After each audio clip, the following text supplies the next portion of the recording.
I can't believe I'm in Boston on St. Patrick's Day and I'm not wearing green. I think it may be against some law and I'm really sorry. I packed without thinking. It's fabulous to be here, and I've been looking forward to this day for many, many months since Melinda invited me to come because I love Boston. I love the opportunity to see Barbara and friends here. And then the topic was so inviting to talk about spirituality in the home and family because that is my great love. Both as a person who has worked in various areas of ministry, but also as a mother, a daughter, a sister. Family is so important to me, and so I always gravitate to invitations that invite me to speak about spirituality in real life situations. And I always like to learn a little bit about the folks that I'm with, and because we don't have time to go around and invite all of us to share our family stories, I would like to learn a little bit about you. So I have a family quiz, and so if this, I'm going to read a number of statements. If these describe you, please stand, okay? Just stand up and then we'll sit down and go to the next one, okay? I work full-time. Are going, I don't know whether I work full-time. I'm a grandparent. Boy, they stand up right away. And they all have pictures to prove it, I'm sure. New England Patriots.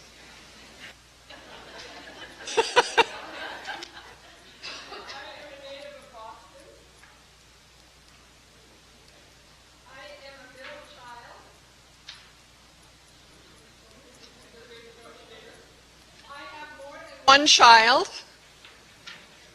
Okay, oh. All right, I play a musical instrument.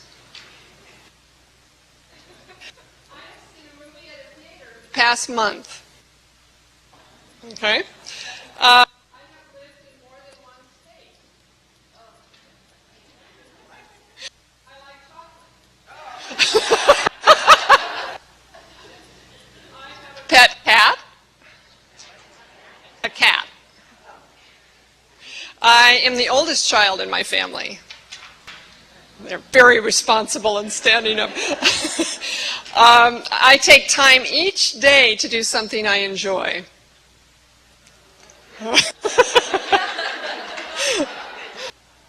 But I do. I know how to send a text message. Congratulations, I don't. I speak more than one language. People, oh, fabulous. I watch the debates during the presidential campaign. Okay. I am an only child. Only child? Okay. I have a pet dog. I have a child younger than age 10. Which may be equivalent to having a... I have watched an episode of Idol. Some of us don't want to admit that. I am the youngest child in my family. Okay. I like mushrooms on my pizza. I am a morning person. Okay. I have an unusual pet. No unusual pets. Okay. Usually I get at least one person that has a lizard or something. I am the best looking in my family. Oh, come on. Yes. I am a child of God. Oh, good. Thank you. Thank you. Thank you for...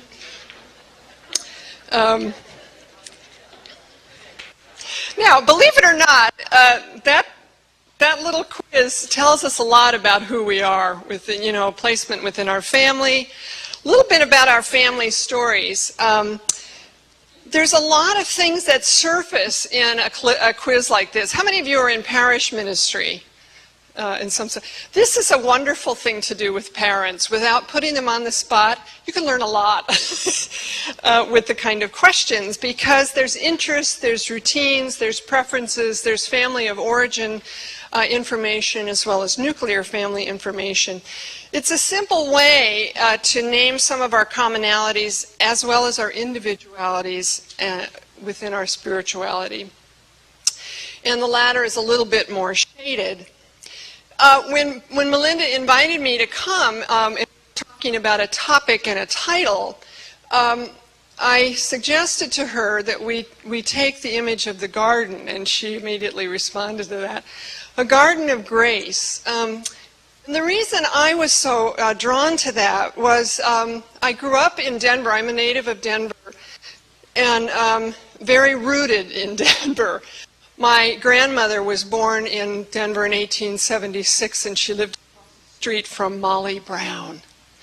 And so I know Colorado history through my grandmother's stories, not through Debbie Reynolds' dancing on a tabletop story of Molly Brown. And my family lived on a street called Ivy Lane. And it was as beautiful as it sounds, the house. My parents built it before World War II, and it was really a work of love for them and the six of us that grew up there. It was very formative for me, that home, personally, and as I view the domestic church. Because around the house, my mother she was a wonderful gardener, and she planted a beautiful rose garden. This is a picture here of, if this works. Yeah, we froze up. Shoot. I'm hoping this will work. Oh, there we are. This is a picture of the rose garden in Portland, Oregon, if you've ever been to Portland. And it's not quite what my mom's garden looked like. But Mom planted a beautiful rose garden, and I used to love to watch it bloom every year. Because I think gardens are they're very evocative images of spirituality. Wendy Wright, writing in the spiritual journal Weavings, describes gardens as a material reminder that Eden is where our story began and where it will end. In our gardens, we fashion our best selves, our creativity bent toward shaping and tending the natural world into a place of graciousness and grace. In our gardens, we remember those with whom we knew that faith, hope, and love are tangible realities, and with whom we realize something of the garden that might be. A garden is an intentional, sacred environment, a place where what is most ordinary, human, and earthy gains depth, resonance, and soul. So that image of garden as a sacred place, as well as an ordinary human one, makes it a great metaphor for the home as a place where faith is seated and spirituality grows. So it's an image that I'd like to draw upon as we move through the morning. And before we do, I want to just add a little caveat about the word family. Because within the garden metaphor, there's the other one, and that is the family tree. And we're all pretty familiar with that idea of the tree that has roots, it has a trunk, branches, leaves, odd little growths. It's a wonderful image for family, that grows kind of all over the place. And so when I talk about family, I hope that you will keep in mind that broad image of family as an extended unit that goes back generations. It includes parents and children, to be sure, but also other configurations of family. Married couples, with or without children, people who have never been married, divorced or single people, full, empty, or partial nest or boomerang families. Any of you a boomerang family? You had a child you thought you launched, and whoops, here they come back, back home again. So it's a very broad term. And so I'll be referring both to our nuclear family, whoever that is, that we're living with now. Some of you may be in religious communities and you consider that your family right now, as well as our family of origin. And we'll go back and forth into that. And then another aspect of the title that I'd like to just draw upon is that whole image of the Garden of Grace. I grew up went to school in days, and some of you may remember the old Baltimore Catechism illustration of grace. Do you remember the milk bottles? And we learned, for those of you who don't know what I'm talking about, we kind of learned that when, we were like a milk bottle full of sanctifying grace. And then when we sinned, the grace level dipped down. Then you went to confession and it went back up, and it was kind of up and down. It was one of those images that really took hold as children. And I think better than a milk bottle, grace to me might be described as juice. It's the juice, really, of our soul. John McGabgab, in another article of Weavings, defines grace as the continuously and outflowing energy of God's love, in which all creatures live and without which we cannot thrive. Grace permits us to see God's luminous purpose shining in creation, and grace creates within us the very capacity for such vision. I love that because it speaks of grace as really active. Not something that diminishes necessarily, but is all around us if we have the eyes and the ears and the heart to see and to accept it. So I want to look at how grace flows in and out of family spirituality that may not always be apparent on the surface. And so we're going to go through today and look at 5 spiritual practices, which you have on an outline on your green sheet. And that's just, for your chronic note takers, those who just love, bullet statements. And it's like, I didn't get that 5th one. I tried to put them into the outline. And we're going to look at these practices. This is the art of storytelling, the celebration of ritual, the extension of forgiveness, the cultivation of gratitude, and the stewardship of resources, and hopefully get all of that done by 12:15 today. And then we'll go off to lunch and continue to enjoy one another's company. Okay? So let's get started, and we'll start with storytelling.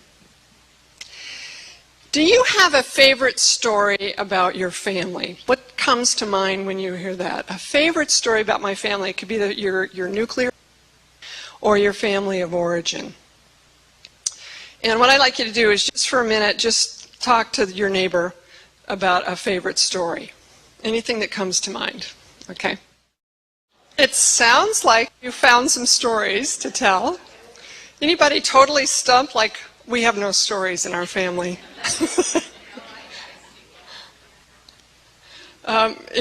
Did you find it easy to kind of latch on to one? And then, what happened when you started hearing another person's story? It clicks. Okay, you found some commonalities.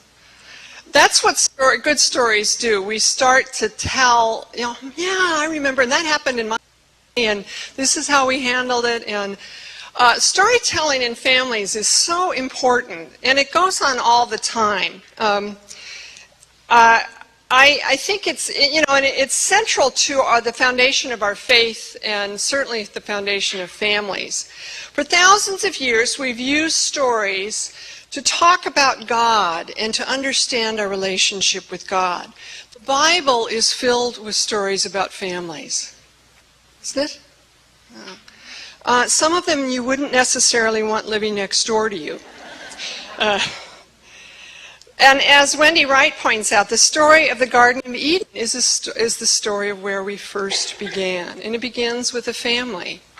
And you can look at that family and say, geez, my family doesn't look so weird. In the Jerome Biblical Commentary, it talks about Genesis, the book of Genesis, as a book concerned with origins of the world, of human beings, of Israel and its ancestors.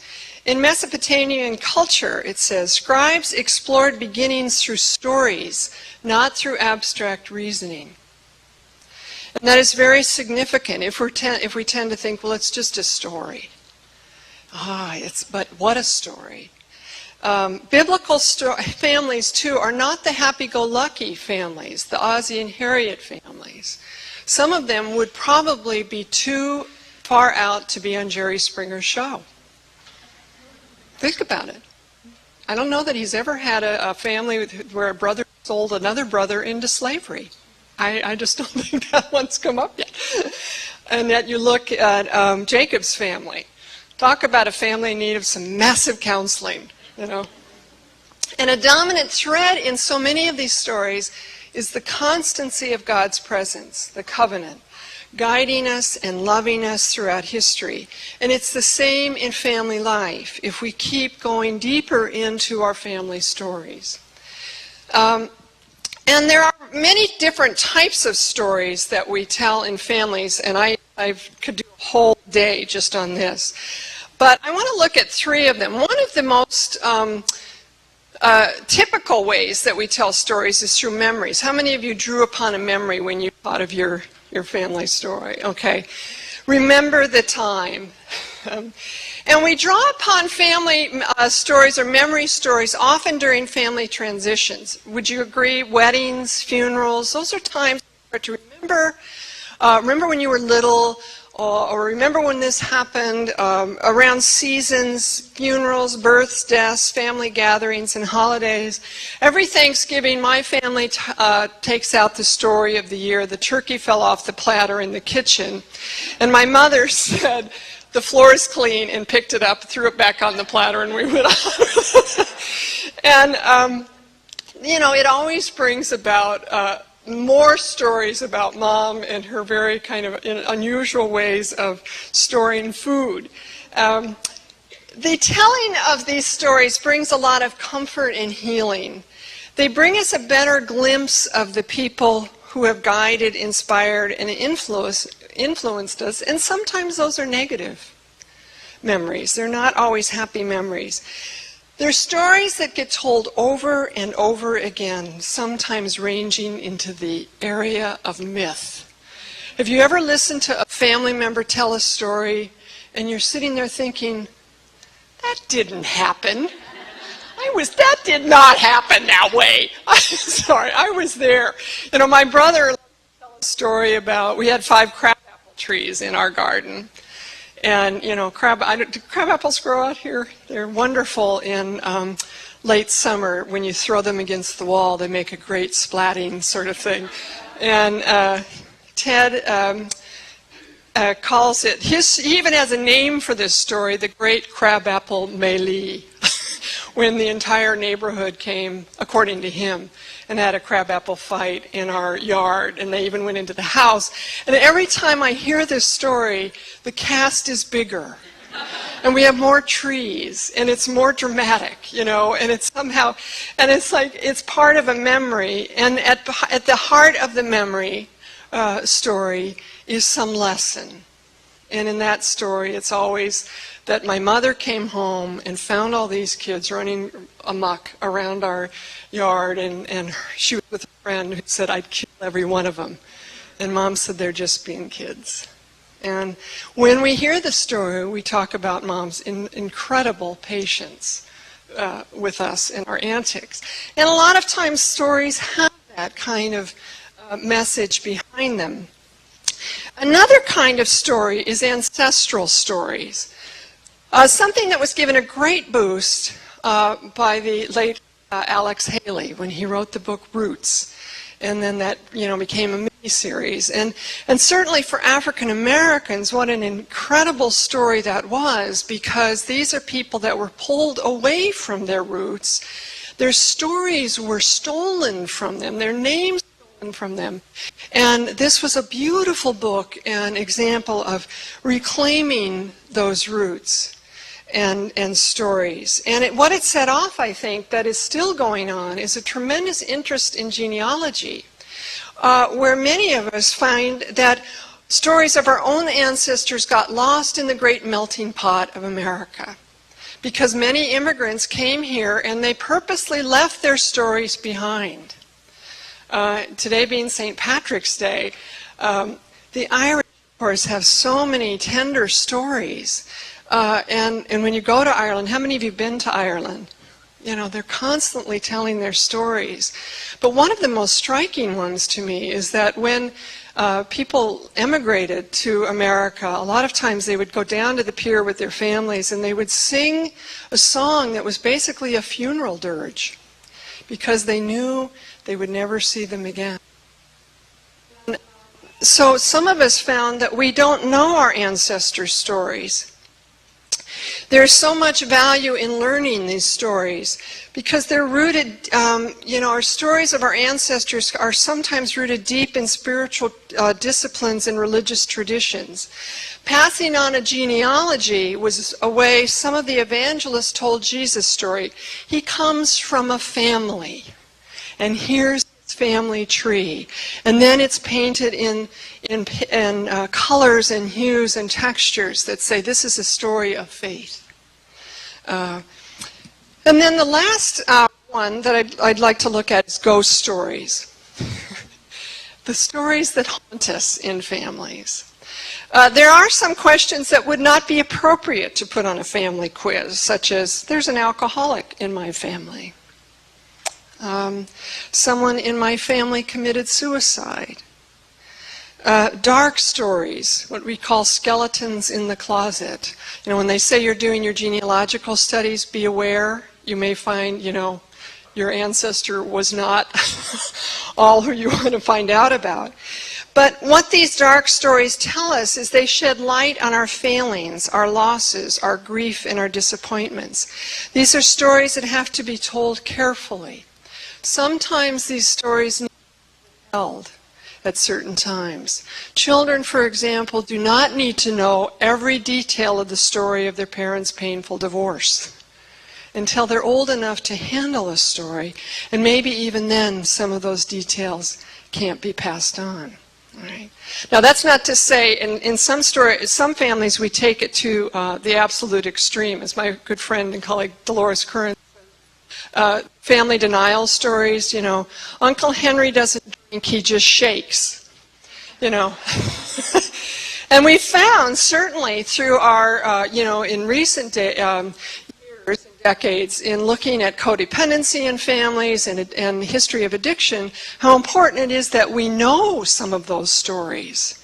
Histories of depression, for example, that run in families, because we know that's part of our genetic code. So those are interesting stories. And then different ways that we tell stories. The first is oral tradition. Stories in the Bible we know were passed down from one generation to the next long before being written down. Think about the story you just told to someone in here. Who told you that story? Where did you learn that story? What's the origin? All of our stories have some kind of a beginning, and yet generally it's passing down. There is such an importance of telling stories, even when children appear to be bored with them. And I don't know about you, but in my family, we do get around to the same stories. My husband just like, oh no, your family, you have to do this one more time. And yet it's important because, especially when kids start to balk at it, because somewhere along the way that story lodges, and someday it starts to emerge and it starts to make sense to us. So that is really important. In her book, Sacred Time, Ursula Heggie has this wonderful description of how family storytelling takes place in an oral tradition. She says, we all sat around and told stories the way we always did, with great passion, listening with equally great passion while one of us would take one thread of the story and spin it along, and the listening would evoke further memories, so that with laughter or tears we'd leap into a story and become part of its weave. It was best when the stories were already familiar, because then we could take delight in how they change, and yet stayed the same with each telling. And as we urged each other on, I felt the presence of untold stories, those already beyond all of us in the future, shaping themselves within the body of my family, waiting for us to live these stories and then to tell them. I love that description, because what she's saying is we take that thread and we spin it out and we create a great myth. And that is really, it's one of the reasons, though, I so appreciate the Roman Catholic way of looking at, and so many other religious traditions, of looking at the Bible, not literally and saying this is the only way to tell the story and the only way to hear the story, but that we understand that these stories were passed on. And if we ever wanted proof that what's actually written down in the Bible may not be exactly what happened, all we have to do is think about our crabapple Meili stories in our family. Look at how they get spun and told and retold and expanded upon, because we draw out of sacred meaning. And so we do this in our church. We tell our stories over and over again. We're in the midst of a sacred season where we're telling stories about Jesus in the desert, you know, the woman at the well, the man being healed from his blindness. We're building up to the great, great story of Easter. And so the telling and the retelling of it makes sense in different ways each time we hear it. My son Eric said to me one Christmas when he was about 10 years old, "Do we have to go to church this year? I've heard that story before." That's not a bad question from a 10-year-old. If you're 40 and asking that question, I'm a little concerned. But it was a wonderful little entree for me as a catechist to come in and, you know, my little teachable moment. And I said, yes, we have heard that story before. And each time we hear it, it means something more. It means something different. And that's the beauty of our liturgical cycle and our lectionary in retelling our stories. Well, children are never going to understand that if they don't hear their own stories. And sad to say, so many of us know more about the story of Britney Spears' life than we do our own family stories. You know, we're spending a lot of time watching other people's stories instead of hearing and listening to our own. And then there's another way we tell stories. How many of you used as kind of a symbol or told a story about something in your family that reminded you of something? Did anybody come up with an association story? Because those are wonderful ways to tell stories. One of my favorite family stories has to do with a set of blue mirrors that my brothers almost threw out when we were cleaning my mom's house after my dad died.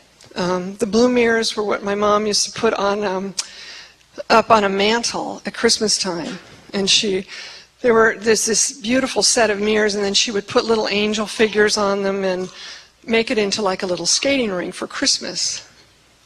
Well, when Ted and Larry nearly threw these blue mirrors out, my sisters and I went apoplectic. My sister Corinne comes running out of the house. She goes, "They are out of control. They're throwing everything out. I can't take this, you know." And Ted and Larry were genuinely perplexed. They said, "These mirrors, they're kind of cracked, they're darkened, but they're the blue mirrors, you know." And they still don't quite get the significance of the blue mirrors. This is the difference between sometimes how women tell stories and how men tell stories. But when we start to talk about the blue mirrors, then we start to associate, again, family celebrations of Christmas, what those symbols mean. And that's why when you get to a point in your family where it's time to divvy up things, and we say, well, they shouldn't matter, but they do. Who gets that vase? You know, that ugly vase that nobody even looked at for years and years, but we've got an association with it, and somehow it becomes precious. It's the same in our church. Any of you who work in a parish or a church situation know what that's like. That if you move a statue in the church, it could get you shot. You know, because it has significance for people. And so we start to tell stories around that. Now, what do stories do for us and why they matter? Well, they teach us about life and they teach us about faith. There's generally some kind of moral to every story in some way. In her book, Thin Places, Anne Ambrecht, who went to Nepal as part of her graduate studies as an anthropological student, talked about the importance of stories among the people that she was with. Stories, she says, are the one way, perhaps the most important way we make sense of our lives.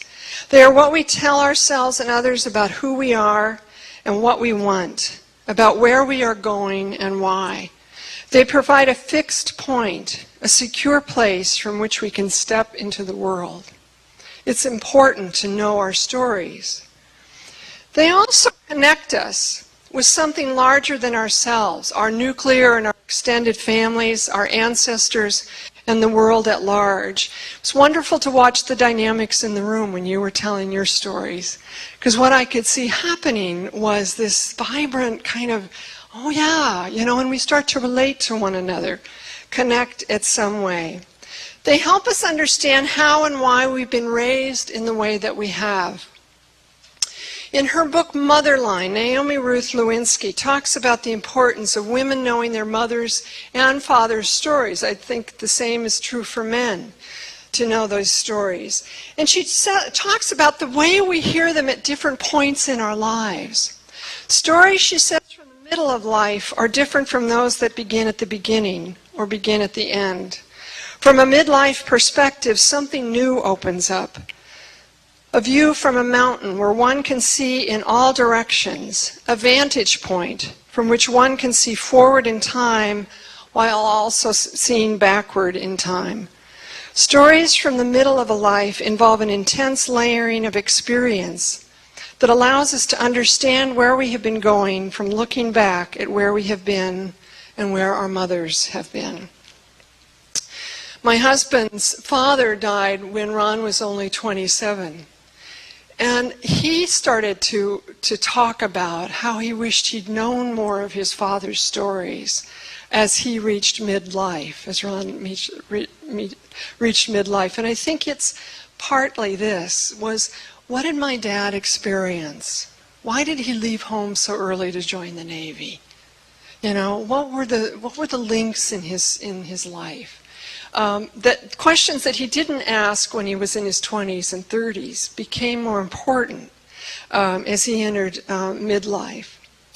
Stories also speak to us about belonging to family, origin, a family of origin or nuclear extended, and then to the human family. They root us in a bigger picture, which is why our stories are so important in the process of baptism.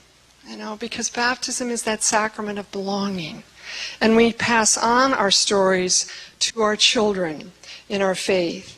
Stories also illustrate what is valuable to us.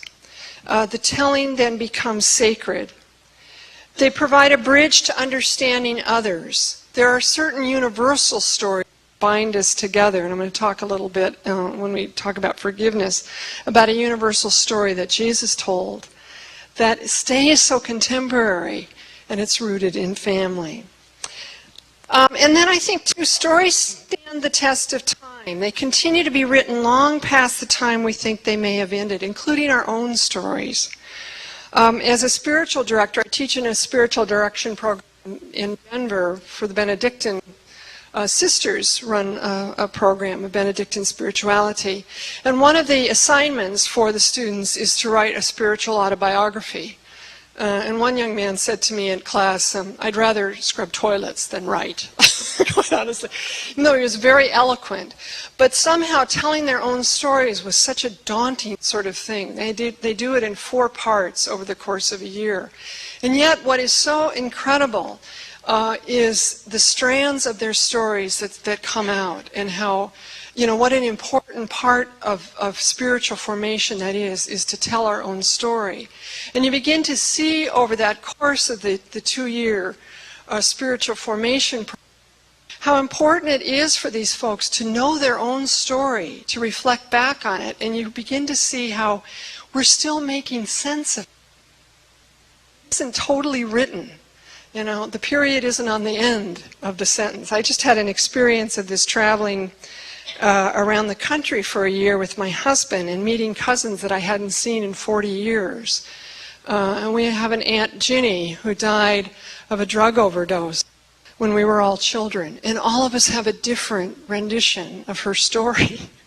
You know, always told us it was an accidental drug overdose. My cousins understood it as a suicide. And so what is Aunt Ginny's story? It's a big question in our lives. What we know is that she and yet there is something to that story that just keeps evolving, and that it speaks to us in some way. And so if we pay attention, we start to see in our stories is the story of God's love that unfolds as we grow if we pay attention. Walter Brueggemann is a Hebrew scripture scholar, and he understands the Bible as a book of stories that draw the reader into the history of God's activity in the world. He emphasizes the need for parents and for extended family members, as well as religious leaders, to help children embrace their stories of their faith tradition. So, as he says, they can affirm that this is my story about me, and it is our story about us. And he goes through 5 aspects of what he calls story linking with children. The first thing he says children need is receiving the spiritual story of love and redemption through the care of their parents and the faith community. You know, that story that you are loved. You know, and think of the children that don't hear that story. You know, if they don't hear it in their family, how is our church extending that story to them? They need to hear the story of the spiritual tradition in connection with stories of daily life. I once wrote a talk called "Everything I Know About the Mass I Learned from My Mother." Because Mom really did teach me through our family gatherings and dinners the flow of liturgy. You know, we were a very highly ritualized family. And I came to understand that later in life, how influential that was for me, understanding the sacramental flow through the way our family gathered and ate meals together. Children need those connections with ordinary life. And what better place to do that but the family? Children, he says, need to celebrate the story of faith through special holidays and acts of charity and compassion. You know, not just hearing the stories, but living the stories, celebrating the stories. Children also need to tell their stories. They need to tell them in their own words, both to others and to God in prayer. It's one of the most delightful things that I love about being catechist is listening to children interpret the stories. You know, and they interpret them in their own way. I remember watching the movie Ben-Hur with my daughter Anna when she was in preschool, and she was trying very hard to figure out who Pontius Pilate was. And she turned to me and she said, "Mom, they didn't like what Jesus did, so they punched his Pilate." I just had a vision of some little guy in goggles being pummeled in the background. But they make sense of it in their own way, and then they retell it. And then children need to, as he says, I love this, become history makers. People whose words and actions contribute to a more just and compassionate society and encourage others to do the same. It's a wonderful thing to be empowered by our stories of faith. I remember in second grade learning that, you know, any Catholic could baptize under certain conditions. I was so empowered. I was waiting. You know, it's horrible, but I was waiting for the car, you know, and then there I would be. I don't know why I'd be standing there by myself. And someone, is there a Catholic? Is there a Catholic here who can baptize? And I would say, yes, I would do this. I felt so empowered by that idea that I could contribute in some way. Happily, I was never on the scene of an accident where that happened. And yet, I think there's always that sense that I am part of that story. Children are overwhelmed by bad news. They have access to it to a way today that I never did, that all of us never did. through cell phones, through internet, through all this sort of thing, that they're hearing bad news all the time. We need to be giving them hopeful news as to how they are part of this story and that they can contribute in some way. Okay? Let me just stop there before we go on to the next spiritual practice and just ask if you have any comments, thoughts, questions on stories. Okay, yes?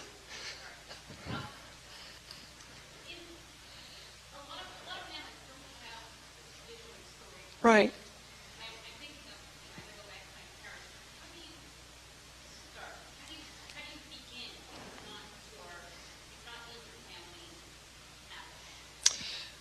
How do you begin when families don't have the tradition of storytelling? And that is a very good question. I gave a talk a few weeks ago at a parish of, it was to a group of parents of adolescents.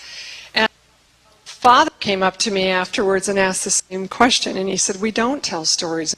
And I said, well, you probably do, but you're probably not aware of it.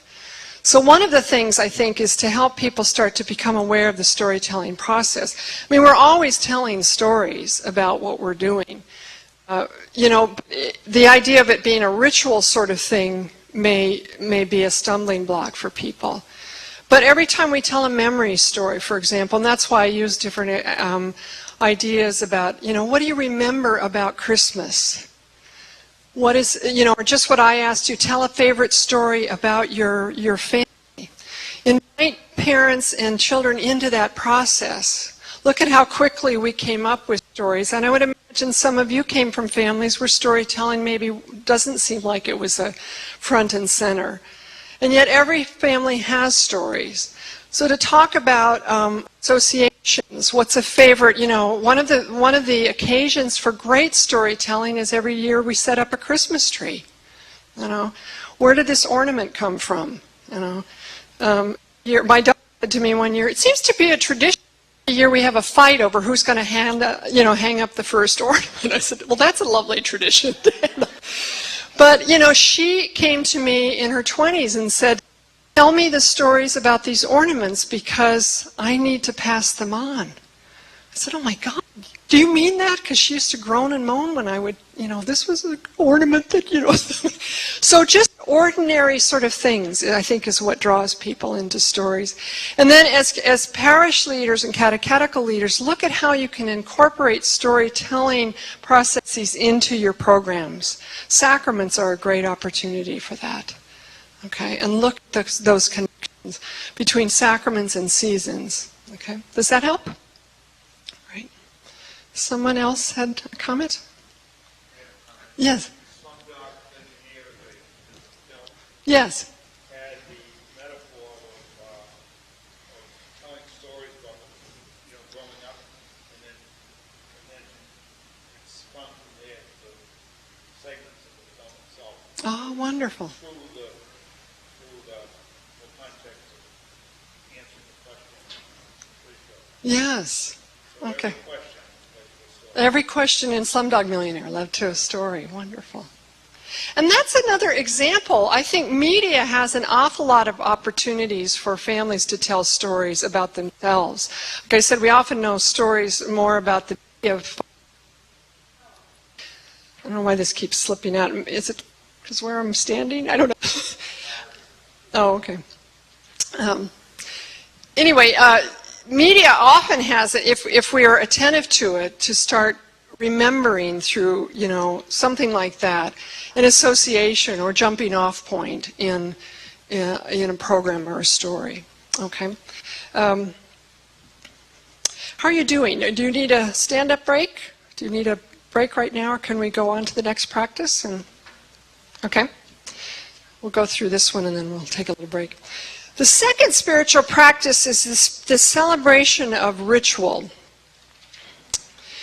I have 3 sisters, and all 4 of us girls opted to have our wedding receptions at my parents' homes.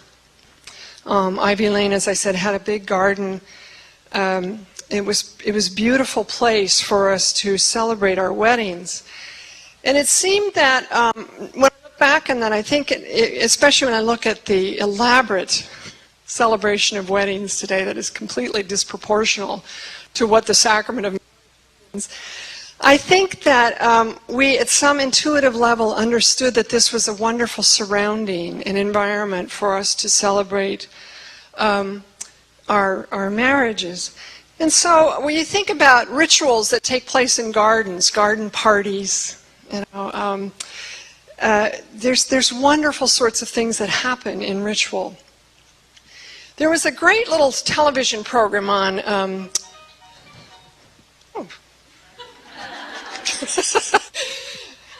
on a few, it was, well, gosh, it's been over 10 years now, called Brooklyn Bridge. Do any of you remember that?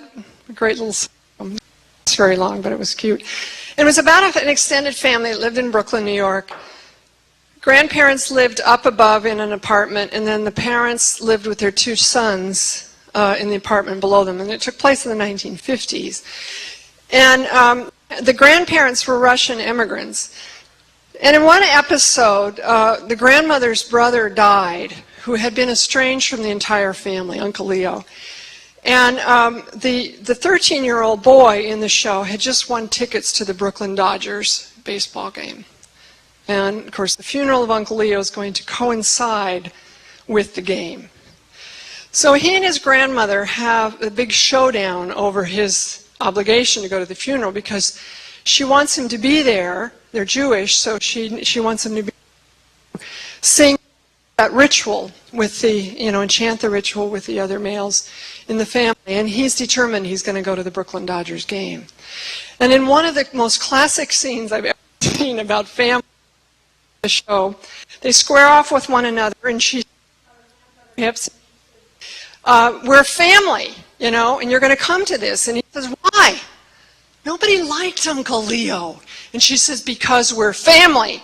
And families are people who don't like each other coming together to do what they don't want to do.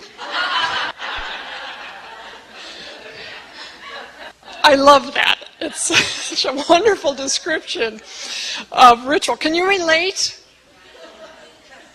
Are there rituals in your family that nobody likes, but you just keep doing them anyway? It's like, why do we keep making this? Fruit cake at Christmas. Nobody eats it. Nobody likes it. And I think that's a wonderful example. I remember when it came out, that show came out not long after the bishops released their document, A Family Perspective in Church and Society, that a wonderful definition of family, is, people who are bond together by marriage, blood marriage or adoption for the whole of life. But I thought, that description would have been good too. People who don't like each other come together to do what they don't like to do. When we talk about, well, first of all, let me just go back to that. What ritual do you cherish in your family? Do you have a family ritual? Anybody want to share a ritual that you love about your family? No? Yes? Easter egg hunt.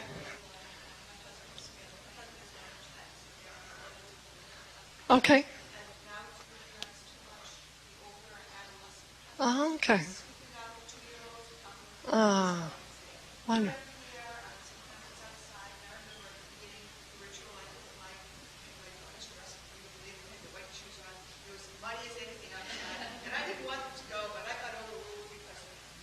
It's ritual. It's a tradition. Yes. Wonderful. What a wonderful one. And just the way you're saying, the older ones are helping the younger ones, so it's a ritual that's being passed on. Yeah. Barbara, did you want to add one? Well, for, I think, the 3 generations, we have a ritual of having a birthday cake on Christmas and singing happy birthday to Oh, how nice. as a way to connect to Christmas. And I think the more numerous times is when we've been in the middle of never having any little kids. We're in between the next generation growing up. And so all of these people who are in their 20s and 30s and all are standing around singing. That's wonderful. And it is wonderful that we keep, I think about birthday cakes. My sister-in-law Willie is an only child, and I think joining our family was a bit daunting for her in the beginning, but she has truly become our sister. And we were out to dinner a few weeks ago, and I was saying, do you remember how your parents used to take their wedding rings at every birthday, when the birthday cake was lit, they would put their ring around the candle. They would put it on the cake so that everybody got to make a wish that way. And she looked at me and she said, I'd forgotten all about that. Thank you for remembering that. And I said, oh, that was such a lovely ritual. And so there's stories that go with ritual. There's associations that go with ritual. We could define ritual as a patterned way of doing something that includes symbol, movement, and words and is rooted in common history. We have different types of rituals, daily rituals. How many of you get dressed the same way every morning? Okay. And if something doesn't go right, your whole day's thrown off. Geez, the coffee maker didn't work, or I get up in the morning and pad downstairs with my journal, and I have my quiet time. If Ron gets up before me, he messes it up, man. So, daily rituals. And those are very important. Then we have annual rituals like the Easter egg hunt, the Christmas birthdays, that sort of thing. Seasonal rituals around our holidays and holy days. And then, of course, life transitions, and these kind of move in and out of one another. But the rituals, think of the rituals that are associated with funerals, weddings. Many cultures have rituals that move people into, adolescence, bar mitzvah, quinceañeras, those sort of rituals that are very important to help people transition into stages of life. Rituals matter because, first of all, they establish identity at different levels, especially when we couple them with storytelling. There's a strong link between ritual and storytelling. Usually there is a story. And that's another way that families that you think, in your parish, you don't tell stories. That's one way to link them into their stories is through the rituals.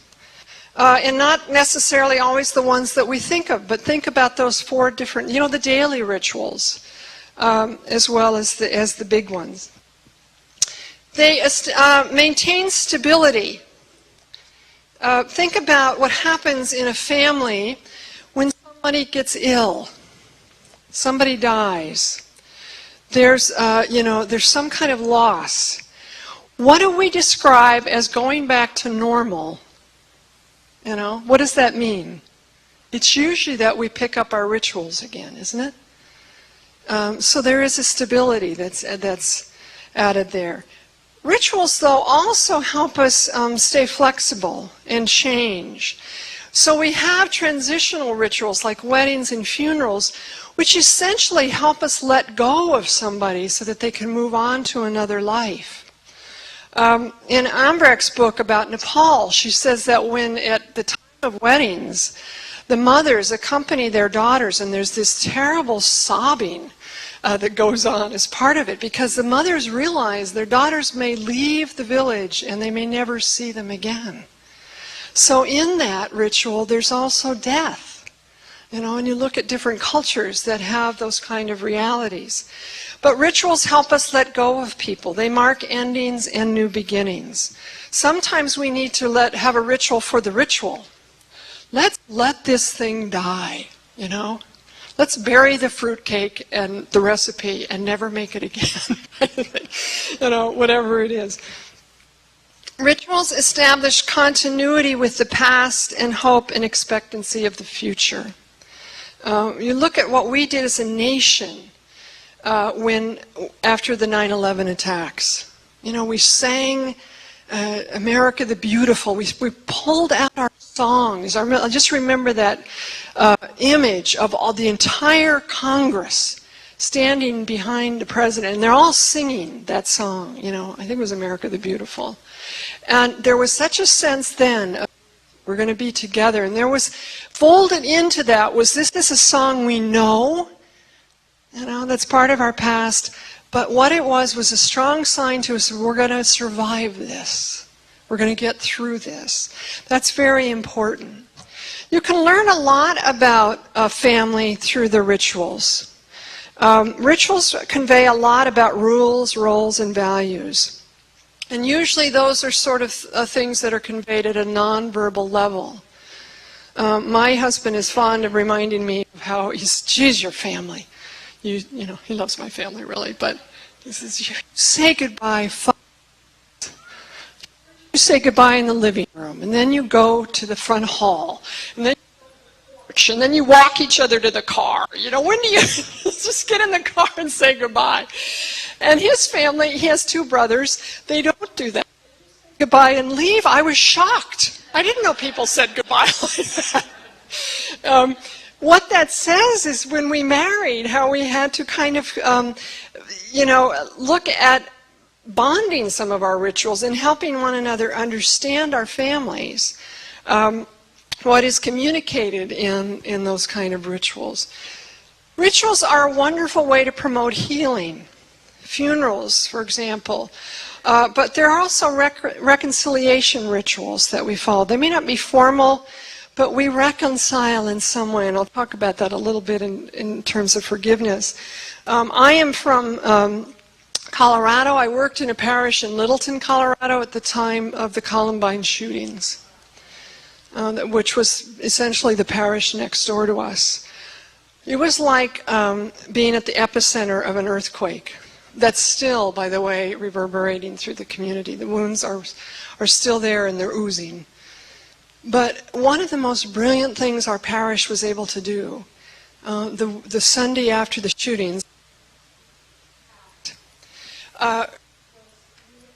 people to come forward to receive the oil of the sick. And because we recognized that as a community we were wounded deeply. And we couldn't talk about closure. You know, Tom Brokaw was on the news talking about closure as kids were running out of the school, and it's like, this is going to take a long, long time. What I saw in that beauty of Catholic ritual, you know, to help in a healing process. And I was sitting in the back of the church at one of the masses, because everybody went forward. They were just sobbing and crying. And the little children, of course, didn't quite understand what was going on, and I watched 2 little girls making a sign of the cross on each other's forehead, mimicking what they saw going on. You know, so rituals are, was such an important thing. And I talked to people at Pax Christi about that who still remember that as one of the most healing experiences of their lives, at one of the most difficult times. Let's see, before I go into that, they also offer a potential for positive modeling. Robert Fulghum, in his book, Everything I Really Need to Know I Learned in Kindergarten, he says, don't worry that your children don't listen to you. Worry that they're always watching you. If any of you are teachers, how many of you are teachers or catechists? Have you ever watched kids play teacher and play school? It's not a pretty sight sometimes. The church, of course, is steeped in ritual and tradition. The first understanding of what this is and how it works begins in the home, whether parents are aware of it or not. Ritual has the power to convey what words cannot. Just think of that Emmaus story. They don't recognize Jesus when he's walking with them. They don't recognize him when he's talking to them, telling them stories. When do they finally see who he is? The breaking of the bread. Non-verbal, but a ritual that they're steeped in. Some of us come from very highly ritualized families. Others do not. My husband Ron being one of them, who doesn't understand why we have to say goodbye 5 times in 5 different places. And yet, most of us have some rudimentary understanding of sacramental ritual because of our families. There's a great potential then to make connections between home rituals and symbols and the rituals and symbols of the church, particularly the sacraments. Daily rituals such as saying prayers, together or by ourselves, result in powerful messages and lessons. I grew up seeing my parents each kneel by their bed at night with prayer books. You know, it was such a powerful symbol to me of what prayer meant. They never told us not to bother them, but we knew it was their time. I don't pray in the same way they do, but when my mom died, I found her prayer book and I had to have it. You know, it was so beautiful to see that. And so we have to encourage parents in what they do. As Fulgham says, children are watching. Children are watching. What are we letting them see, you know, about our daily rituals? We can make this a spiritual practice and an intentional practice in the following ways.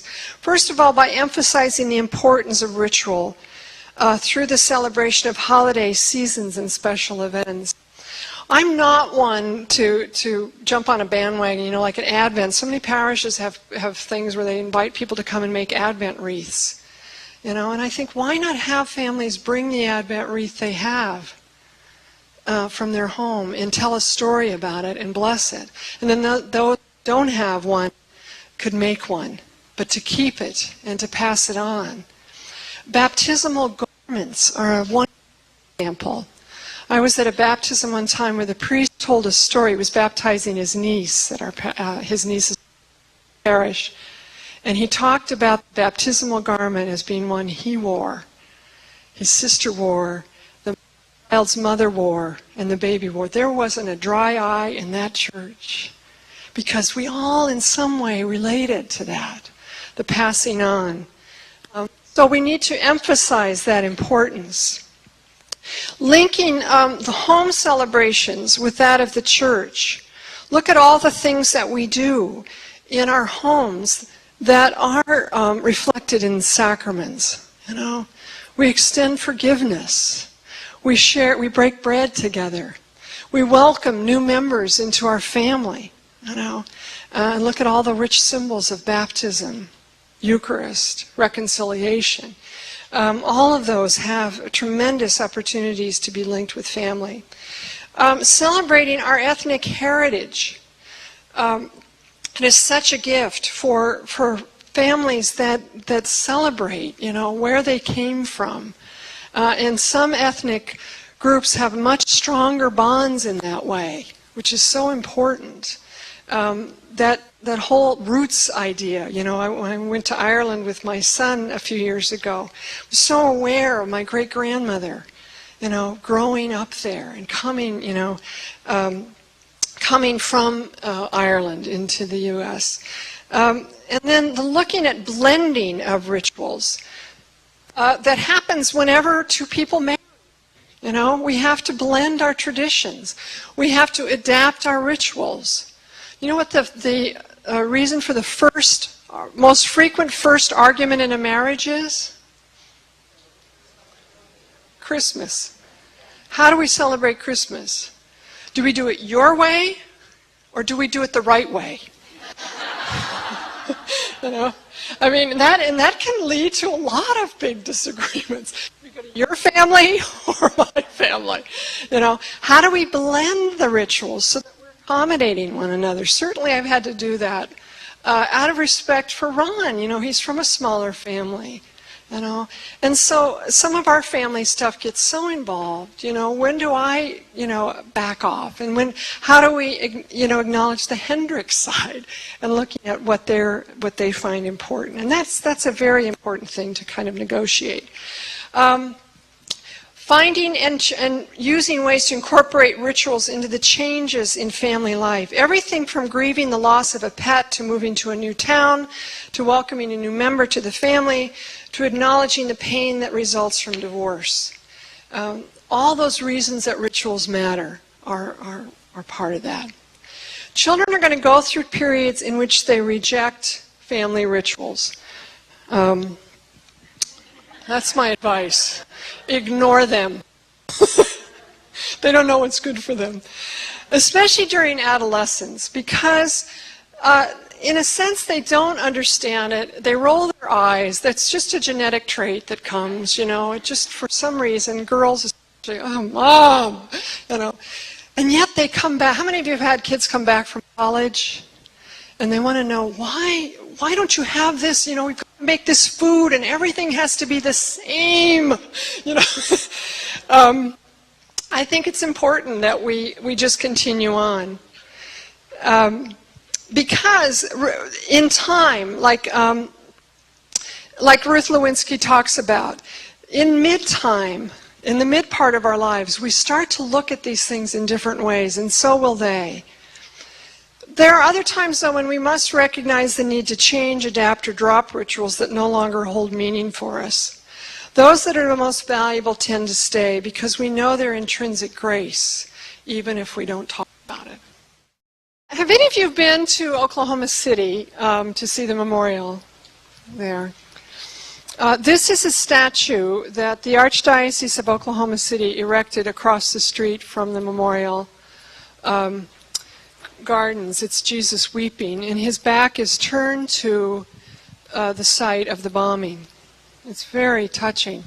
The Archdiocese had a house on that corner, and it was destroyed during the bombing. There were 16 buildings damaged or destroyed. I didn't realize that. We stopped in Oklahoma City as part of this year-long travel thing that Ron and I did last year. We were on the road for a year. We went to all 48 contiguous U.S. states. We drove over 40,000 miles. He took over 20,000 photographs. So, needless to say, all of the ones that I've used for this presentation are his photos. And what was striking, we ended up going to a lot of cemeteries for some reason. And, you know, places like Gettysburg, Vicksburg, the Oklahoma City Memorial, these places that were at one time sites of incredible violence and destruction have been transformed primarily into gardens.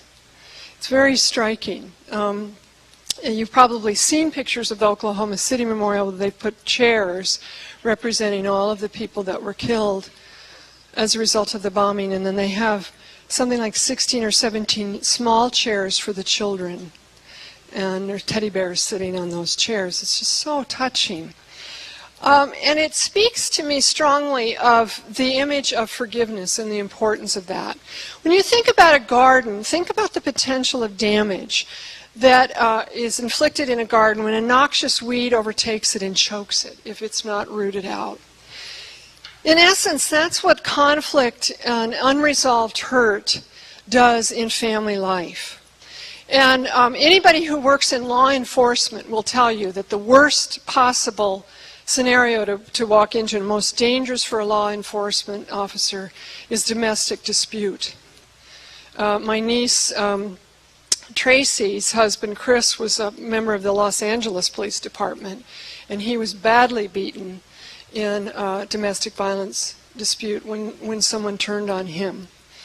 And you think about, you know, it just seems so crazy that we can do so much damage in our family. But the reason is we know how to hurt each other. You know, because we know each other's stories, we can turn the story on one another.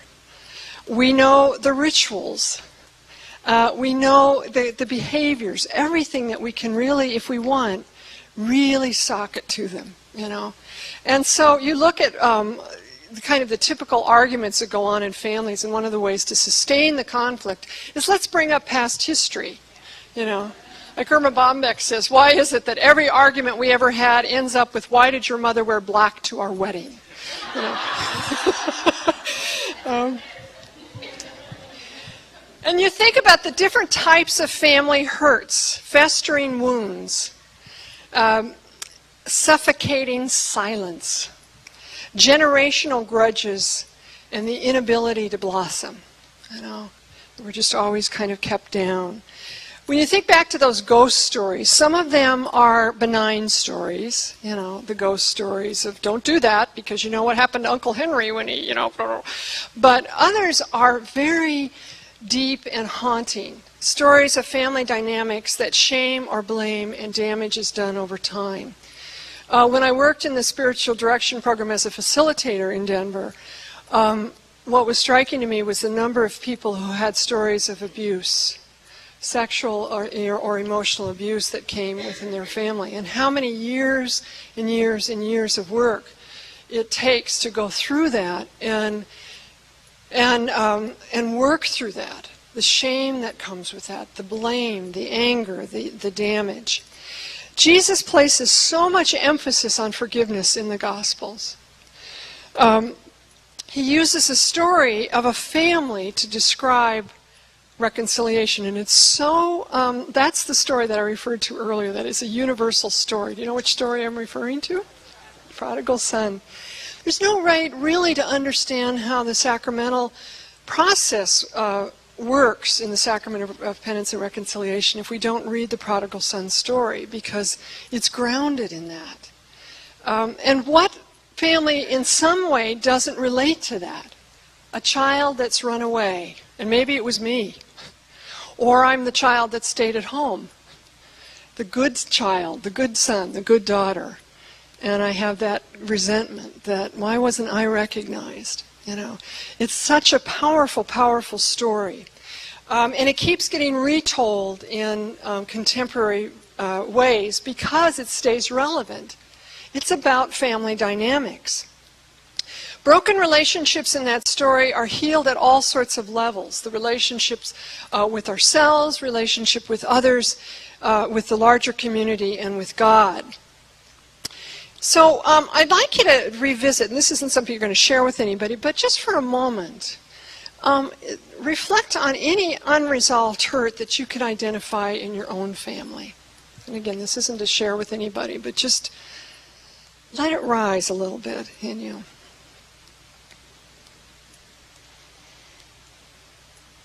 And you may want to take that story with you as we walk through this process of and spiritual practice. There are different ways to look at how forgiveness happens. And I think one of the downsides, if you will, if you want to call it that, in the way the church has celebrated the sacrament of reconciliation, is that we have given maybe the impression that forgiveness happens like this, and then it's all over. Or that reconciliation and forgiveness are the same things, and they're not. You know, forgiveness for deep, deep hurts and deep wounds takes a long time. So it is a process. And so using that whole story of the prodigal son to kind of walk us through that, let's look at 4 aspects of this. The first is to express or name the need for forgiveness. Think about the prodigal son. He runs off, he has this, wonderful time, blowing the wad, spending his money. And then where does he end up? The pigsty. Now think of Jewish listeners. He's in a pigsty, the dirtiest, filthiest place that a Jewish listener could think of to be. He has hit absolutely rock bottom. Sometimes we have to hit rock bottom before we understand the need for forgiveness. The addict understands that hits the rock bottom. And you look at the 12-step program. One of the first is that acknowledgement of our need for healing, for wholeness. When we grow in relationships, we attain a power to hurt others. Think about the ways parents, spouses, children, siblings can hurt one another, and how we can hurt them. And some of them can just be, very, like I said, kind of benign things that we get over. Others are rooted very deeply. A starting point then for forgiveness is recognizing this power in ourselves. If I understand that I can really wound somebody, then we understand, and other people can do that to me. Then I understand that there is a need for forgiveness. And that may seem like a no-brainer, but I think there are people that don't understand that. First of all, they don't understand how damaging their words are, their actions are, their behaviors are. And they also don't understand or don't want to accept how deeply wounded they have been. And so it's a 2-part process of really understanding and recognizing that. The first step in seeking forgiveness or extending it is honestly facing the way we have hurt someone or been hurt. The development of a conscience is an important part of human development. Think of people that are out there that are basically amoral. It's a frightening thought. the fact that we can feel guilty, that we can feel ashamed, we can feel bad, is not a horrible thing. It's a sign of something human in us. That as long as we don't let it become toxic or neurotic. You know, I talked to a woman once who said, "Oh, I feel guilty about everything. You know, everything that happens. Starving children in Africa, I feel guilty over that." You know, and I said, well, there's a difference between healthy guilt and neurotic guilt. You know, of things that you really don't have any power over. But it doesn't mean obsessing over our faults or feeling the need to point those out to others. And sometimes parents are very eager to do that. You know what you need? You know, that what we need to do with children is guide them in that understanding. How many of us have been under that umbrella? We've had somebody shame us when we were children. And that is a shadow that stays on us for ever and ever and ever, and it can take so long to come out of that. So I'm not advocating that at all. Playing the victim, blaming others, bringing up past hurts, pulling power plays, inflicting guilt or shame on others. Those are the sort of things, though, that come up in family arguments a lot of times. Another way that we start to develop an awareness is to start looking at what underlies the anger. Several years ago, when I worked in the Diocese of Colorado Springs, I was the director of religious education there. The bishop appointed me as part of a pastoral team to pastor a parish that had gone through tremendous upheaval. One of their pastors had committed suicide. Another one was an alcoholic and ended up leaving. It was just, and it was like a family system. Any of you that work in parish and know that a parish has had a lot of hurt is like a family system. That systemic hurt goes down deep and it affects people. So he figured he was not putting another priest in there as pastor till something got surfaced there in terms of the staff, because they were very, very angry. So I remember going to one meeting with the rest of the team, and we're sitting there listening to one person after the other vent. They were angry at somebody. They were angry at the bishop. They were angry at the people. They were angry at each other. And we weren't getting anywhere. And I was just sitting there thinking, how long can this go on? And finally, one of the priests that was on the team, Father Tom, very gentle, very wise man, listened for a while, and then he said, okay, here's the deal. He said, under anger, what underlies anger is either hurt or fear. Now, he said, I'd like to go around the room and ask you to name what's hurting you, or what are you afraid of? Instantly, the room dynamics changed. And we started to get somewhere. Because when we heard, I'm hurt that the bishop didn't consult with us. I'm angry that Father committed suicide and didn't let us help him. And then you start seeing this is something you can work with, instead of somebody throwing their anger at you at all times. I really found this an incredibly important revelation at that time in my life, because both of my children were in middle school, and they were at a point where they could not sit on the couch together and watch TV without complaining that this one was touching me, she's looking at me. We had just nonstop arguments in our house, and so I would try to listen to the hurt and the fear under their argument. It didn't always work, but it led to a new kind of understanding of how we can get to that awareness. And also looking at myself, when I react, what is underneath that? Stop and step back. You think that's part of a contemplative life. Step back, not in judgment, but just say, what's that about? Why did I react so much? Everything from driving in the car and somebody cuts you off and you are just mad as hell. It's like, what is that about? Where is that coming from? Maybe it's because I'm afraid he almost ran into me. That could have killed me. When you start to recognize that. This is a conversion process in which we own our power. The prodigal son story, the youngest son comes to a sense of what he did, which then enables him to move to the next step, which is confession. Confession is phony, however, if it isn't preceded by conversion, which is an acceptance of responsibility for my own actions. That's why it almost never works for parents to say, now tell them you're sorry. I'm sorry. You know, never works because there's no conversion there. The second part of that process is initiating that extension of forgiveness. When my son Eric was probably about 8 or 9 years old, he's very strong-willed, and so am I. And we had a very spirited discussion one night. And he was not going to see things my way. We got into a big argument. And it was very unusual. We went to bed mad. Both of us were really mad. Now, the kicker to this story was I had to get up the next morning and go to the Diocese of Pueblo and give a talk on the Sacrament of Reconciliation. It was God saying, "Ha! You think you're so smart? You know, work this out."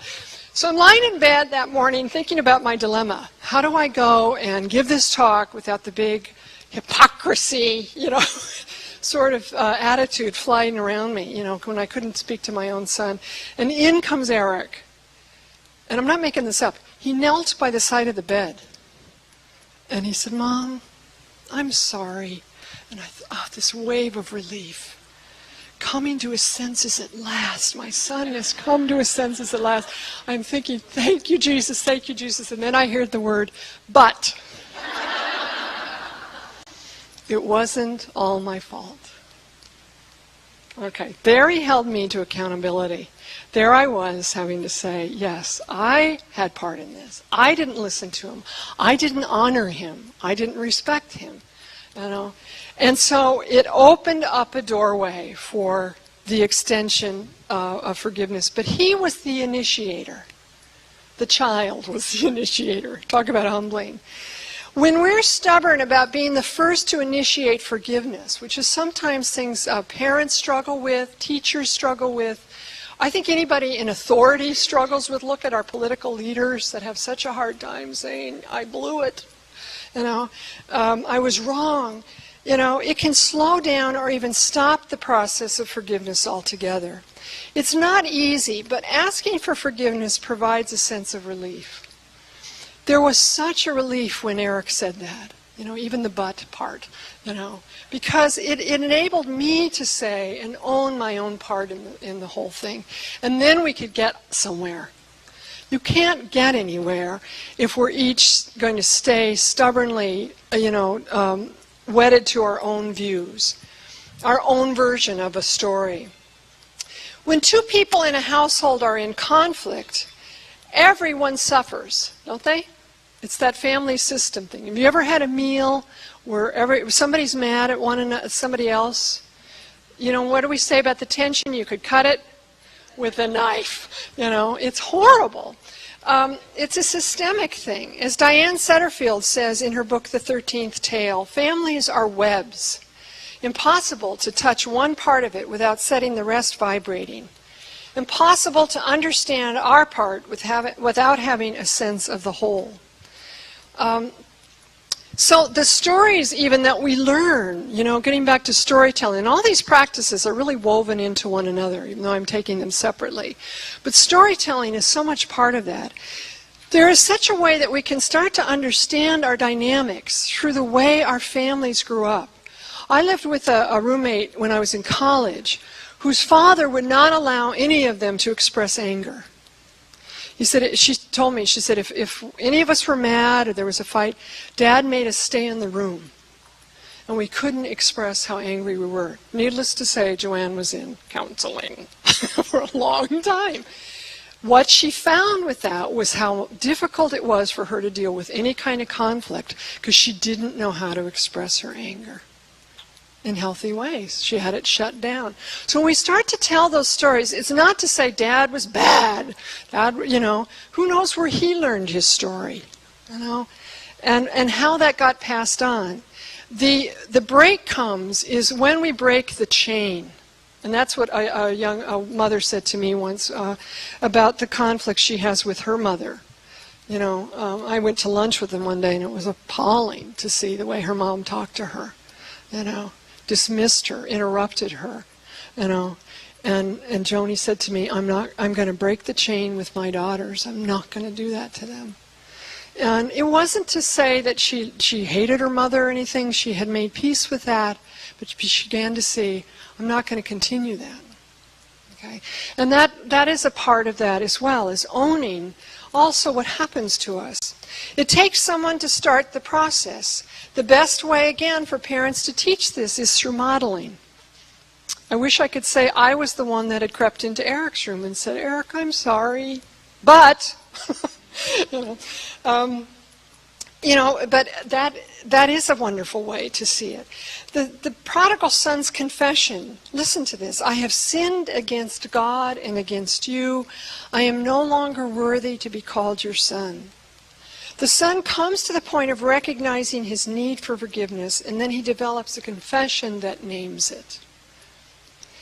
Wayne Muller, in his book Learning to Pray, which is absolutely my favorite book on prayer, it takes the Our Father word by word, passage by passage, and goes through it. And he says the only act the act that is asked of us in the Our Father is that of extending forgiveness, as we forgive those who trespass against us.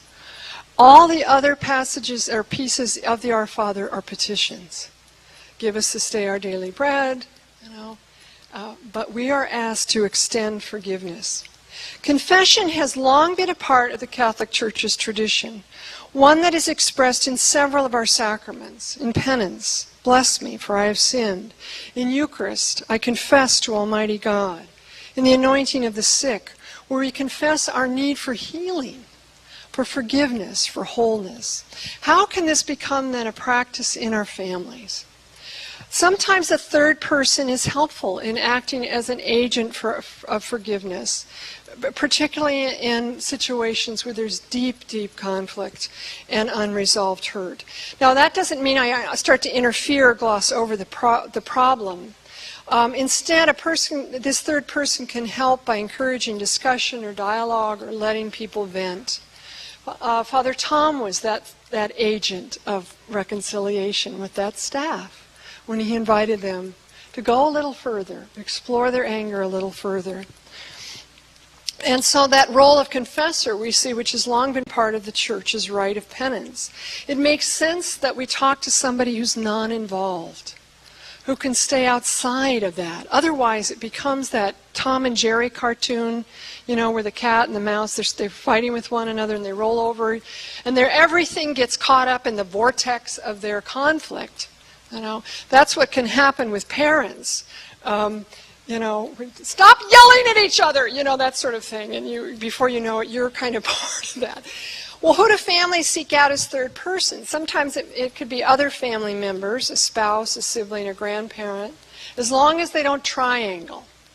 Because when we triangle, that means then I get part of the conflict, and then I start throwing in my 2 cents. They really have to be somebody who is objective, who can stay out of the conflict themselves. It can be tricky to have that be a family member, though. It almost never works when the conflict is too deep-rooted. For severe family conflicts, the use of a counselor through a school or professional church can help families name the conflict, stay on the subject, deal with the problem, confess their failings, their needs, their wants, and suggest ways to come together. And that's very important for us, I think, those of you who are in parish ministry, to understand that and have, accessible for people lists of spiritual directors, counselors, people that can help people walk through some of those conflicts. Then the third part of this process is implementing the language of forgiveness. At Ivy Lane, we actually had ivy growing on our house. It was a nice little thought to have the street named Ivy. And our house was a Tudor-style architecture, and these ivy vines grew up the sides of the house. I just loved them because they turned bright, bright red in the fall. And every year, my dad in the spring would pull the vines down, and I hated it because I was always afraid they wouldn't grow back.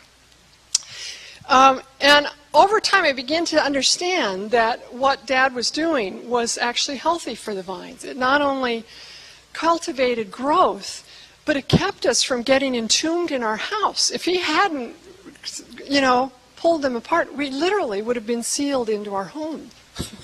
kind of like Briar Rose, in Sleeping Beauty when the briars grow around. And think about how homes and families that do get so entwined in their hurts, they're entombed in their own pain. To make forgiveness a practice, we have to use the language of forgiveness. Exposing children to words, especially from parents, but from all adults, that include, I'm sorry, forgive me, I love you, Think of the wonderful language of forgiveness in the prodigal son. Everything I have is yours, which is what the father says, confesses to the second son, not the first one. I love you, and I want you to come back in the house, But we had to celebrate because your brother was lost and is found. He was dead and he's alive. And there's this language of welcome, of invitation, of openness. Body language is also part of the process. What kind of body language do we give out when we're in conflict? You want to show me some?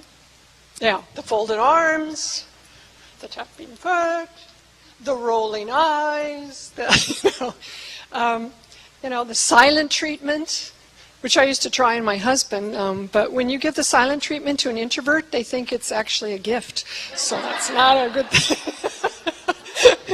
It's like, oh, you didn't talk to me for 4 hours? I didn't notice. The language of forgiveness, though, goes from this to this, doesn't it? It's an openness. It's it's an invitation. Think about that language being ongoing, not just when rifts take place, and how powerful it was for us as an entire country when we watched the Mennonites. Was it in Pennsylvania where the shooting happened? And they forgave that shooter. And we all understood that that wasn't just tokenism on their part. How did it happen? Because it was rooted in their whole being, in their family, in their religious beliefs. They spoke, they lived, they breathed the language of forgiveness, which allowed them to do which most of us would find almost impossible, to forgive someone who slaughtered their children. Their children. It's important that we make it then part of our culture, and we practice it every day. Another important aspect of this language involves silence. That means I'm willing to listen to your story without interrupting, without putting my own spin on it, without telling you and correcting your interpretation, just listening. And that may be the hardest part of the forgiveness process, is giving people time and space versus jumping to our own conclusion. In Anne Ambrecht's book, Thin Places, she talks about her experience of going to Nepal and looking for home in this far-off country when she's in this very difficult situation with her husband, where they're getting more and more estranged from one another. And she describes one scene in which the two of them tried to talk, and she realized what was happening. She said each of us was so focused on telling our own story that neither of us could pause to really comprehend what the other was asking. Instead of revelations, our stories became versions of the world that we had to defend, like a plot of land, our last line of defense against the unknown. Very powerful. Am I letting someone tell their story, and am I listening to it, or am I insisting on making the story about me? I learned a lot about this from a woman I'll call Marion, who came to see me once when I was working as a parish life coordinator at a parish. I was at Pax Christi Parish in Littleton. We had no resident priest as pastor, so I was named in that role. And so I, had so many different things going on. And then one day Marion called me and said, I just need to come and talk to somebody. Would you, do you mind if I come and see you? So I said, no, that's fine. She comes in, she just pours out this story about how difficult she is finding it to be around her ex-husband.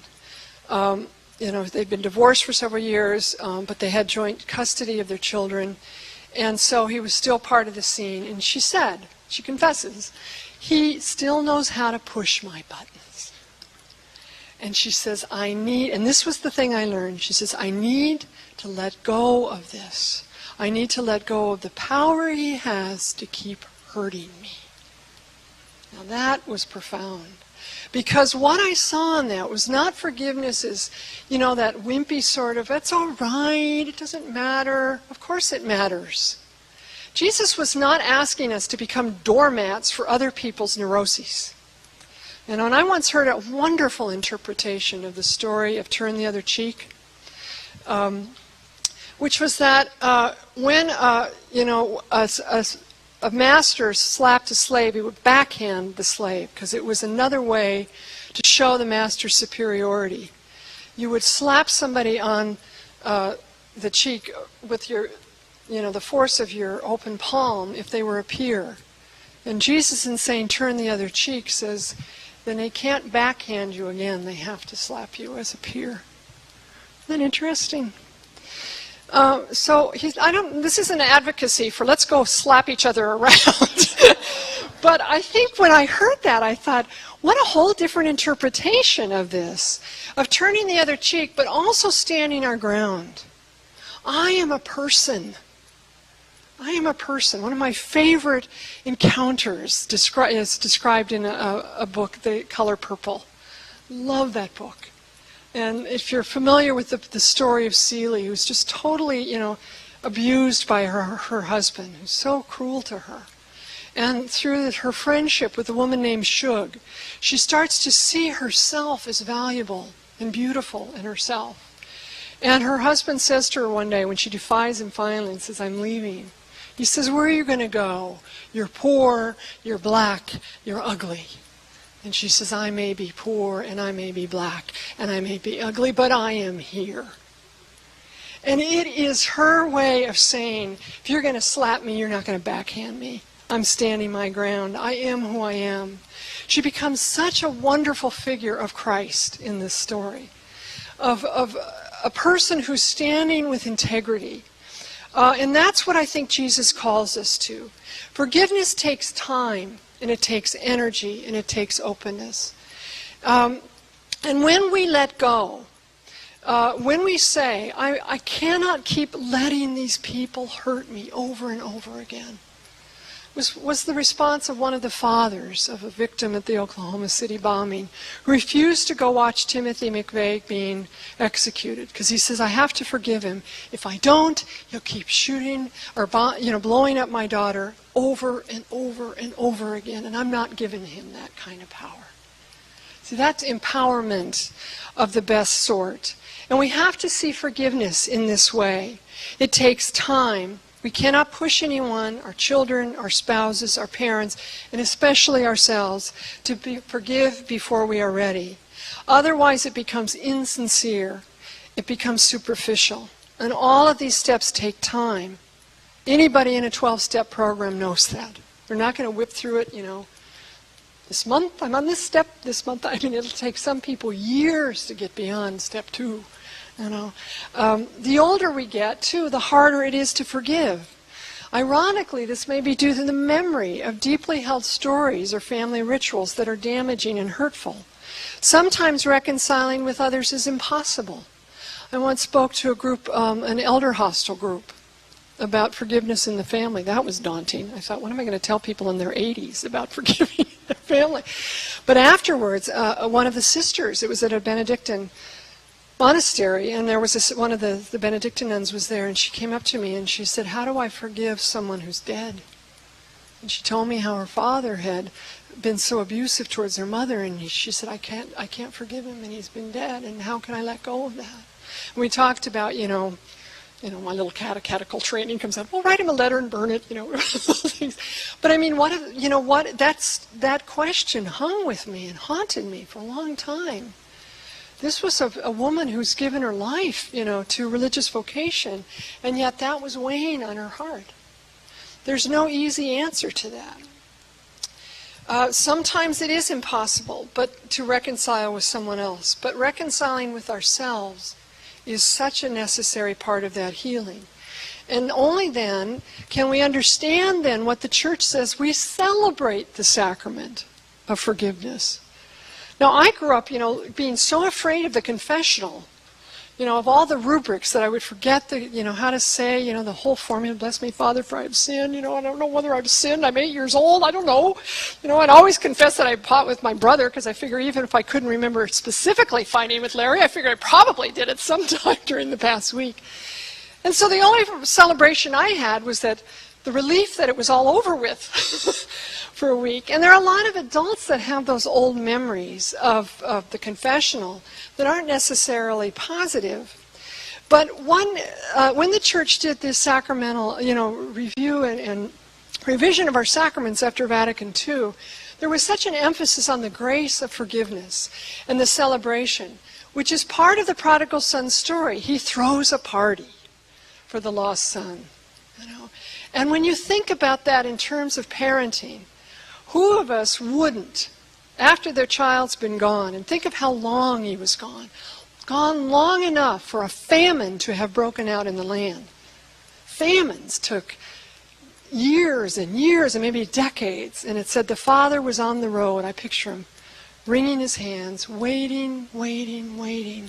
Of course you'd have a party. You'd have a good talking with him afterwards. But I think there's that whole idea of celebration. There was such light that was let into our house when my father tore down the ivy vines. I remember that being so striking in my bedroom that I hadn't realized how darkened the vines made the bedroom until they were pulled down. And that's the way it is in the forgiveness process. We're able to see out as well as to allow the light to pour in.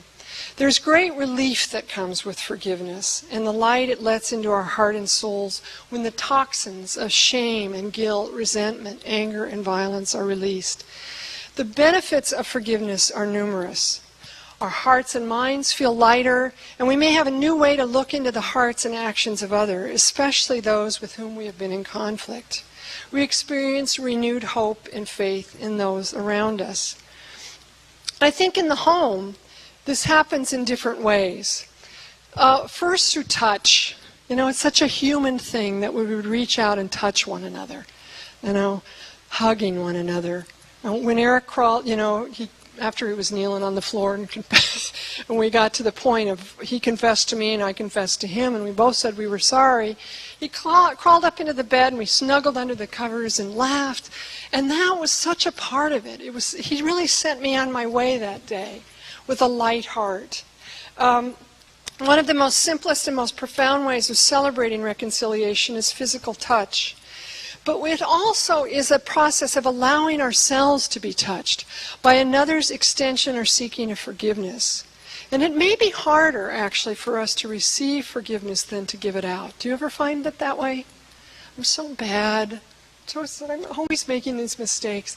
When we let somebody else just touch us, whether that's in a physical sense or an emotional, we're saying, okay, I'm not perfect, but I am. Like Shog or Seeley, I am here.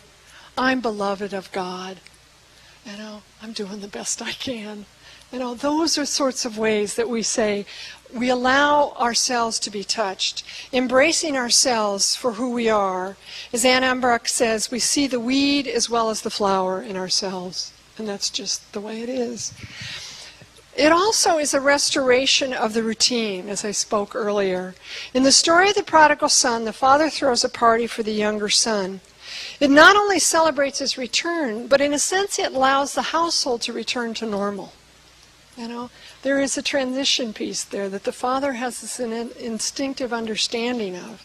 Oftentimes the greatest relief is being able to go about business as usual without tiptoeing around one another, measuring every word, what am I saying, what am I doing? That great that is felt, if not directly stated. And this is something to be aware of, especially with regard to those who might be vulnerable in our families. There are children sometimes who absorb pain. I was always aware of that as a teacher, the sensitive little child in the class that took on everybody's, if I'd get upset with the class, and she'd be the one that would come up to me at recess, I'm so sorry about the way the class, she'd write me little love notes or whatever to make, those are the kind, and there are other kids like, bip, rolls right off. Who are those members of our family that, in a sense, are more vulnerable and more sensitive? We may need special sensitivity to reach out to them. Think about the older son in the prodigal son story. It's a very interesting touch that in Luke's gospel we don't ever find out whether that son is reconciled. And yet the father does the same thing for him, comes out of the house, confesses his love and his fidelity to him, invites him in. It's up to that son to say, I'll go or not. But the father had that sensitivity to come out instead of saying, well, he'll get over it, Maybe he won't. I mean, that older son had some very good points that some of us could really relate to. I've been the one. I was the good child. Where's my reward? Where's my party? Where's my fatted calf? So that takes sensitivity. The process of forgiveness also is one that invites us to reflection. There's an alarming lack of reflection in our society, in our culture, due to the hectic pace of our lives that robs us of precious time to think about what happened. What conversions, what confessions took place? How did I grow through the experience? What I learned, how God was present to me throughout it. This is a rich soil for contemplative prayer, to sit with it, to say, not so much, and that I think is where our resolution comes in after a confession. And it's not just that I'm not going to do this again, because, I probably will, but that I learn from it, that I'm not caught in a vicious cycle, but in a spiral that is spiraling me, even if I do the same sort of dumb thing again, open my mouth again and blurt something out, I shouldn't have done, that I'm learning in some ways to listen more attentively, to be more present, to be less judgmental, to be kinder, all of that. It's a wonderful time to journal and to invite children to think about that and talk about it. Anne Lamott says in her book, Grace Eventually, and if you haven't read Anne Lamott, what a treat she is to read. Somebody called her the grumpy church lady, but she writes, St. Paul, who can be such a grumpy book thumper, said that where sin abounds, grace abounds. And I think this is Paul at his most insightful, hopeful, faithful. If by sin we mean strictly the original archery term of missing the mark, sin and grace are not opposites, but partners like genes in DNA or the stages of childbirth. And it is a really lovely way to think of that. And then the last part of this is Thanksgiving. We're often very thankful, first of all, that the tension's over with. We can eat dinner again without, the strained silence.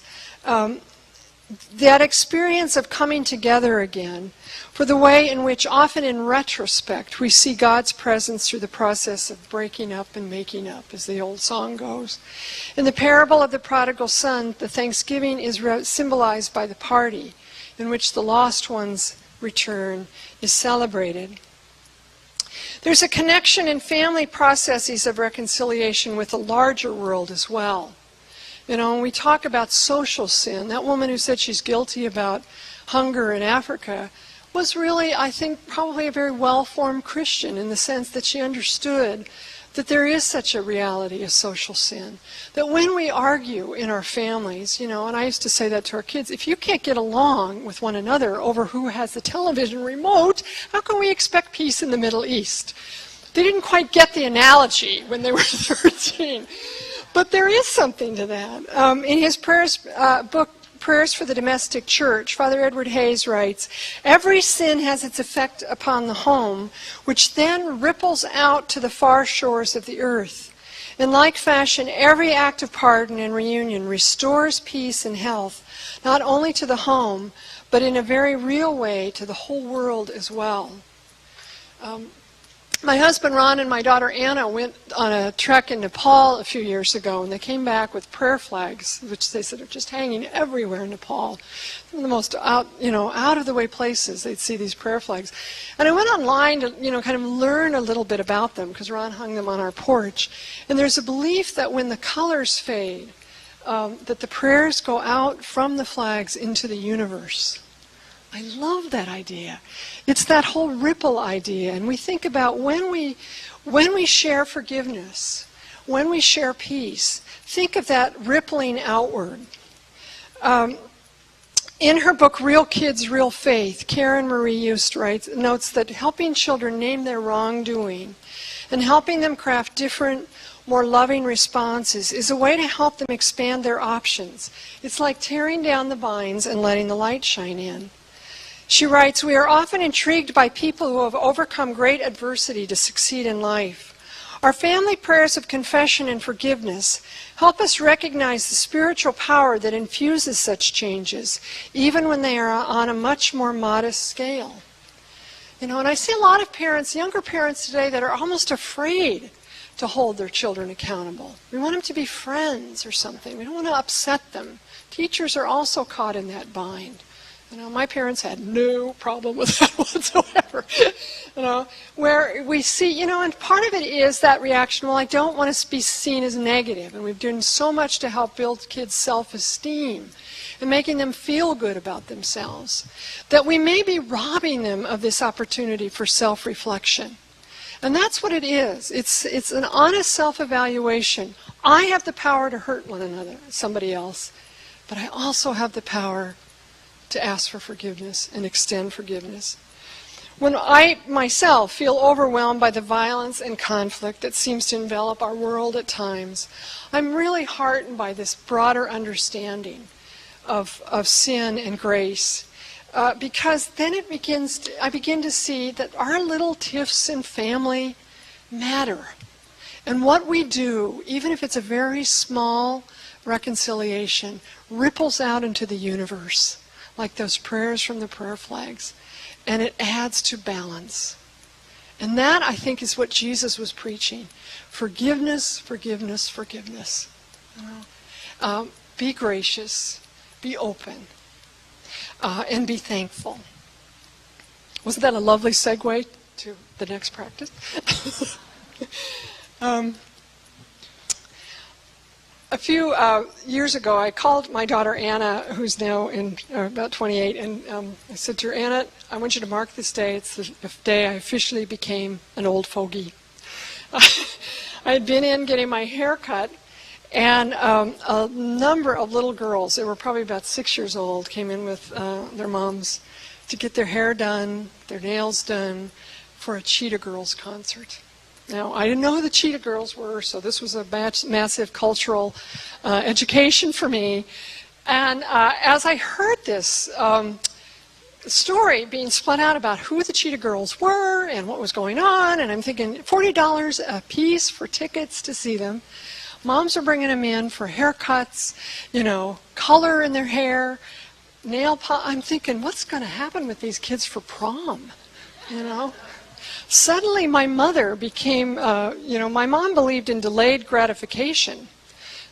She used to say to us, well, wait for your birthday or wait for Christmas. And when you're 6, Christmas is a long way away in July. I began to understand Mom's wisdom. She used to say to us, what will you have to look forward to? And I hated it when she said that. But I have to say that day watching those kids, I thought, not to say maybe they had just a fabulous time, maybe a once-in-a-lifetime experience. But I'm afraid in a society where we give our kids so much so early that not only are they not going to have anything to look forward to, they're not going to have any reason to be grateful for anything.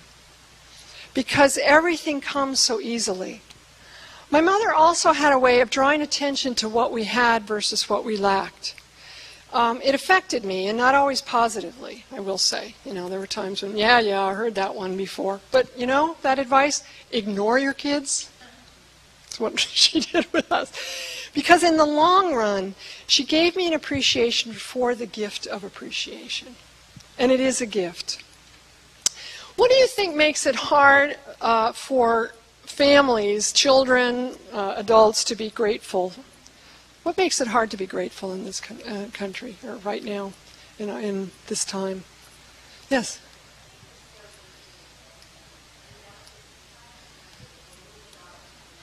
Okay. The reflection. We're busy. We don't have time to reflect and think. That is very true. Yes. Yes. It's very easy to be envious of others, and we know right away what others have. You can go on their Facebook page and learn all sorts of things. Yeah. Scarcity and fear. Yes. Which is very true right now. Yes. Entitlement. Yes. Yes. We do feel entitled. I knew a bishop once who said, you're giving all the litigation that's so prevalent in our culture. He said, we ought to change the first line of our national anthem to, "Oh, say, can you sue?" And it was a sad commentary on that sort of thing. Yes. We compare up. Okay. Yes. Okay, going up and upwardly mobile and yes, wanting more and more. Yes. Yeah. And yes. We have so much. That's right. Yes. Yeah. When you divest yourselves, it becomes so much. There's more to be grateful for, and when we're surrounded by things, how are we ever grateful? Because everything's so accessible. That's really true. The Buddhists believe in or understand this concept of tanha, which is an addiction to thirst. That we want more and more and more. The more we have, the more we want. There was a wonderful little parable or a little story. Do you remember that story about the fisherman who catches the magic fish and the fish pleads with him to let him go? And he says, if you do, I'll give you anything you ask for. And so he says, he just lets him go. And he goes back, and his wife, of course it's the wife who's like such a shrew in this story. She says, go back and ask him for a new house. We need a new house. How could you let him go with that? So he calls to the fish and asks for a new house. And they get a new house, and she's happy for a while, and then she sees, again, what more could we have? So she sends him back, ask for a mansion, and then a castle. And, it keeps ramping up and up and up until finally she says, ask him to be God. And the fish has had it by then and puts him back in the little shack. The fisherman's happy and the wife isn't, and that's the end of the story. I remember reading that as a child and how striking that was to me, that you could be on this constant cycle of wanting more and more and more, and then the more you have, the more you become discontent. Of course, our whole advertising and consumer culture is based on that. Jesus warned of having so much that we fail to recognize the grace of God in simple things around us. As you're saying, as he said, behold the lilies of the field, the birds of the air, how your Father cares for them. Look at this rose. Look at that. Can you think of anything more exquisite? The beauty of that. And yet we constantly want more and more and more. So once again, I invite you to go back to your family. Name one thing for which you're grateful for in your family. Okay? And again, let's just buzz a little bit with your neighbor, just real quickly. One thing you're thankful for. Anybody want to share with us what you heard?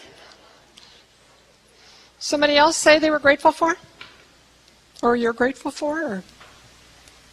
Yes.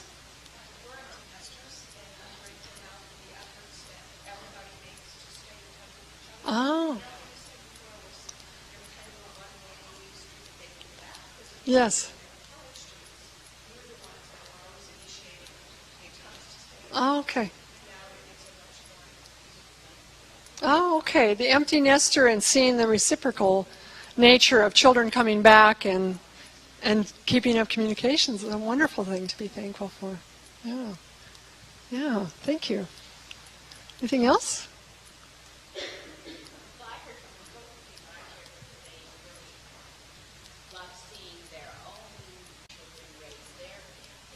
Okay. Okay, seeing them, watching your children raise children. Yeah. Which has got great, benefits, I think. I remember hearing a story about a father changing his baby's diapers, and the baby's squirming around and crying and everything, and the father's singing something. The mother's not sure what he's doing. She comes up to the door and she hears him singing, "Someday I hope you have children, someday."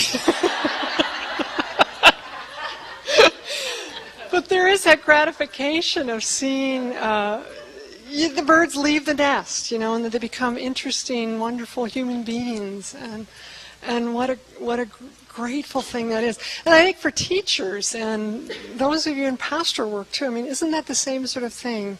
Is to see growth, in our family of origin, our nuclear families, our extended families, our families of faith. The garden is a place of abundance. We look at the harvest as an occasion for giving thanks. And, it's such a wonderful place to look at grace. Grace and gratitude share the same root word. Karl Barth, the theologian, wrote that grace and gratitude belong together like heaven and earth. Grace evokes gratitude like the voice of an echo. Gratitude follows grace like lightning, like thunder lightning. The Eucharist is a celebration of thanksgiving. That's the word, is what it means is give thanks. Bringing our gifts to the table, celebrating the presence of Christ among us. Robert Emmons conducted the first, I think, major scientific study on the benefits of gratitude. And in his study, he notes that grateful people experience higher levels of positive emotions, such as joy, enthusiasm, love, optimism, and happiness. And he names a number of benefits that surfaced in his study. This isn't just anecdotal, but that, these first 5 on this list, and you have them on your handout: the ability to cope more effectively with everyday stress. Grateful people are more resilient. Gratitude promotes recovery from illness. Grateful people have increased feelings of connectedness, and they also have improved relationships. Henry Nouwen, the late Henry Nouwen, once wrote that it's impossible to be simultaneously resentful and grateful. Try it. You can't do it. You cannot be resentful and grateful at the same time. There's also that sense of gratitude then attunes us to what we have versus what we wish we had. It diminishes then the unhappiness that comes with that constant thirst or the self-serving demands of entitlement. We're such a rich, wealthy nation. We have so much. And Mother Teresa once called us the most impoverished country in the world because we're so unhappy. Why? Because we don't seem to be grateful for, and I think it really is the small things. This time actually could be a great time of grace for us as a nation. The scarcity, the same people are now eating at home more, we're kind of looking at what we have versus having more and more and more. If we use it well, it isn't a given necessarily. Gratitude opens us up to generosity and generous people as role models and sources of inspiration. When my mother, the last few years of her life, she was in a nursing home, and I'm sure many of you have known what this is like, the pain of watching your parent disappear in little increments. She had a stroke after my dad died, and she lost her ability to walk, and then she just kept kind of going downhill. Although, happily she remembered all of us at the very end. But I used to bring her communion at the nursing home, and because I was working at Pax Christi at the time, and one of the people at the nursing home said, well, there's no Catholic presence here. Nobody's bringing communion to the other Catholic residents. Do you think you can arrange for your parish to do this? So we did. We set up a communion ministry at Heritage. And so the days that I would go to see Mom, I would bring communion to 5 other residents. And some days that was very, very hard. Either Mom was kind of out of it, or it was just painful to see her slipping away. Or, some of the other residents, you just watch them, day after day, also slipping away. So I saved Amelia for last, because Amelia was always my little bright light. Amelia was in the home not because she had any kind of dementia or anything, but she had suffered some illness that kept her bedridden. And she was always just beautifully coiffed. She had white hair, and her grandchildren brought her bed jackets and everything. She always looked so nice. And they put their pictures up on the ceiling so she could look at them. And one day I was there, and I was just not in the mood. It was just hard day. And I was distracted, and I walked down the hall, and before I knew it, I had passed Amelia's house, bless you, her room. And I was all the way at the end of the hall and realized, walked back. And when I got in the room, she said to me, "Oh, I prayed you'd come back."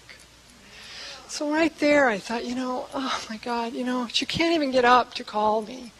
And so we prayed together. I always prayed an Our Father with them. An interesting thing, any of you that do this sort of ministry know, no matter how much dementia people suffer, they never forget that prayer. It's just in the heart. Talk about learning by heart. It's just beautiful. So we'd pray that, and I gave her communion. We had a little time of silence, and then we chatted for a little bit. And I was just feeling my heart lighten more and more the more I was with her.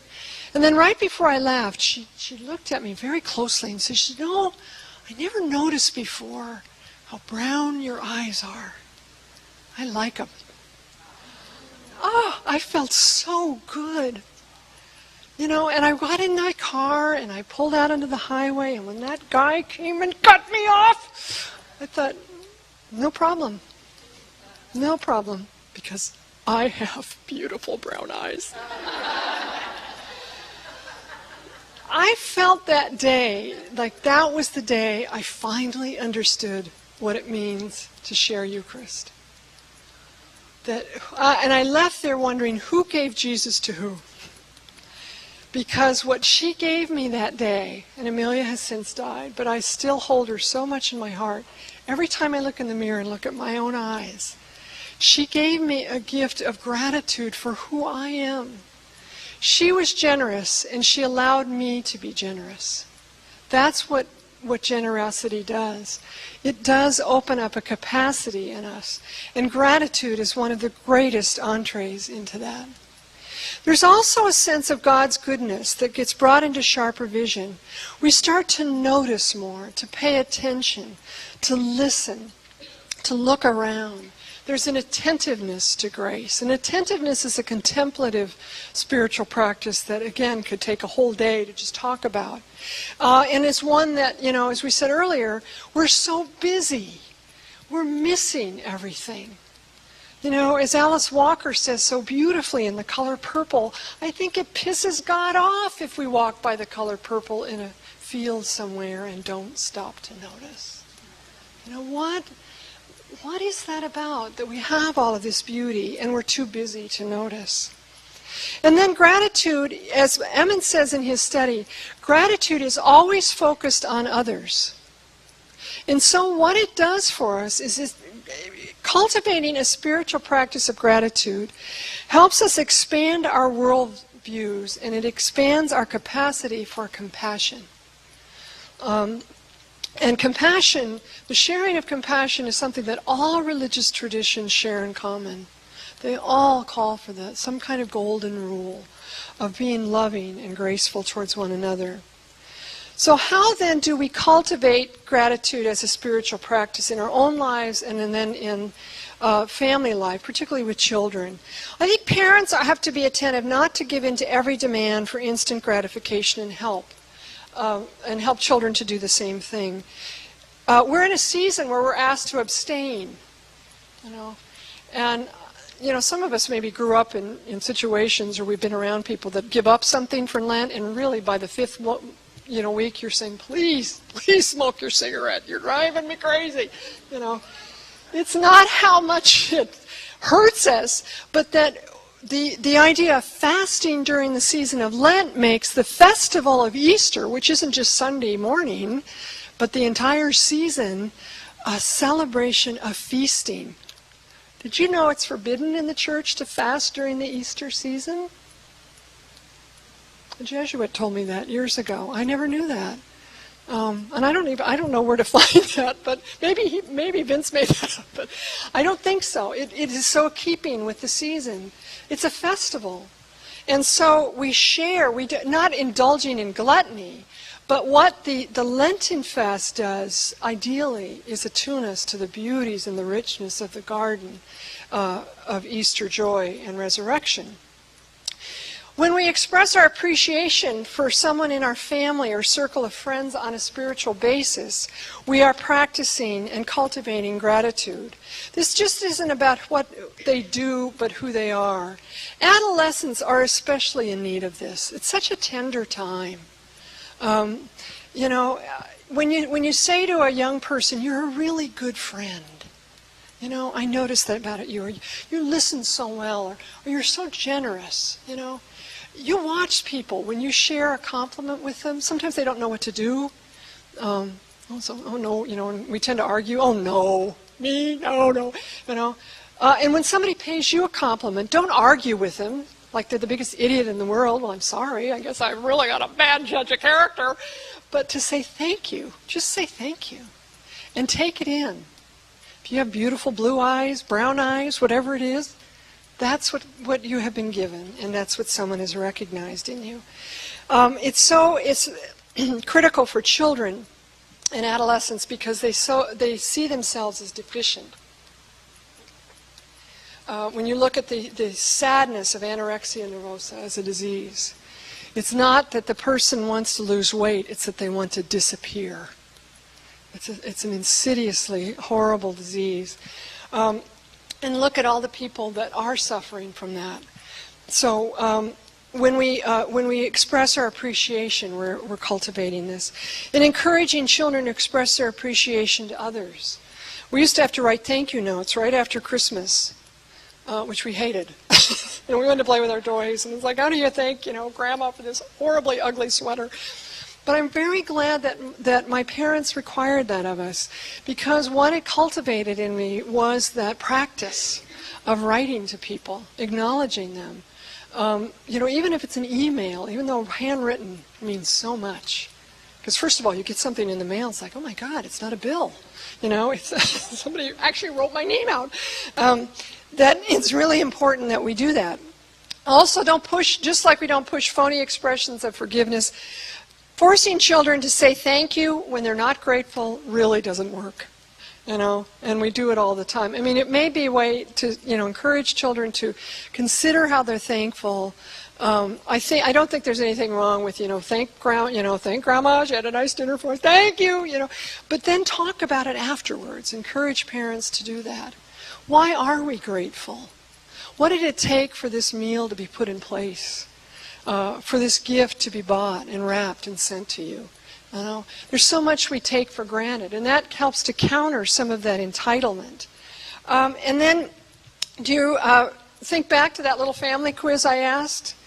How many of you take time to do something every day that you enjoy? Everybody should have stood up, right? We often say, I'm going to do that someday when I have time. But there is something we can do every day, is to recognize God's gift in our life. I'm going to go into this in a little bit. I have another prayer I want to show you. Tell stories of gratitude and let these come naturally rather than forcing them. And give thanks for something every day by writing it down or giving it some time for reflection. Sarah von Brethnock's Simple Abundance she has a wonderful gratitude journal that is a terrific spiritual exercise. Thanksgiving is one of the forms of Christian prayer, and it should be something we practice on a regular basis. Now, all of this gets down to this question, though, of what I'm going to do and what I think I should do and what I'm actually going to be able to do. That question, I wish I had more time for. What comes to mind? Just throw some of my answers out. Writing? Okay. Prayer? Myself? Okay. Sewing? Okay. Friends? Okay. Exercise? All right. Travel, okay. Sleep, okay. Yeah, you ask a group of young moms, moms groups, they will, as a body, rise up and say sleep. I ask this question a lot on retreats. Rarely do people say, God, I wish I had more time to work, go to my job, and, it seems to be that even though work itself is a beautiful thing, we made it into something so dreary, but when you look at what we need to create a garden, gardens take time and attention. And those are two resources that seem to be in very short supply in families, in marriages today. I once heard that time is the greatest deficit in family life today. Of any resource. And when I ask catechetical pastoral leaders what they struggle with when they're working with families, inevitably they will name time. Families are too stretched, they have too much going on, they're all going in different directions, they don't know how to sit down together. It is just constant running. There are other resource issues that surface too in this whole thing, but all of this, gratitude, forgiveness, storytelling, ritual, they do take time and they take attentiveness, but so does the spiritual life. To be a disciple means to be disciplined.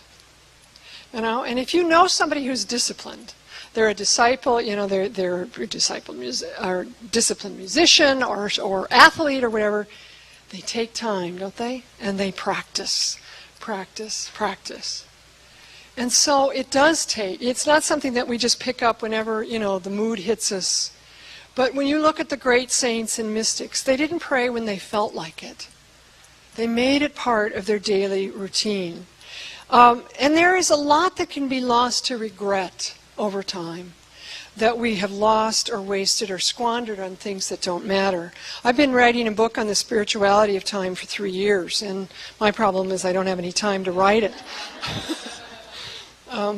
So I've been thinking about this for so long, what a spiritual issue time is for us.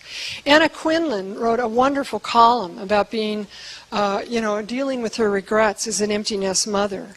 And she says, the biggest mistake I made is the one that most of us make. I did not live in the moment enough. This is particularly clear now that the moment is gone, captured only in photographs. There is one picture of the three of them sitting in the grass on a quilt in the shadow of the swing set on a summer day, ages 6, 4, and 1. And I wish I could remember what we ate and what we talked about and how they sounded and how they looked when they slept at night. I wish I had not been in such a hurry to get on to the next thing, dinner, bath, book, bed. I wish I had treasured the doing a little more and the getting it done a little less. Even today, I'm not sure what worked and what didn't, what was me and what was simply life. When they were very small, I suppose I thought someday they would become who they were because of what I'd done.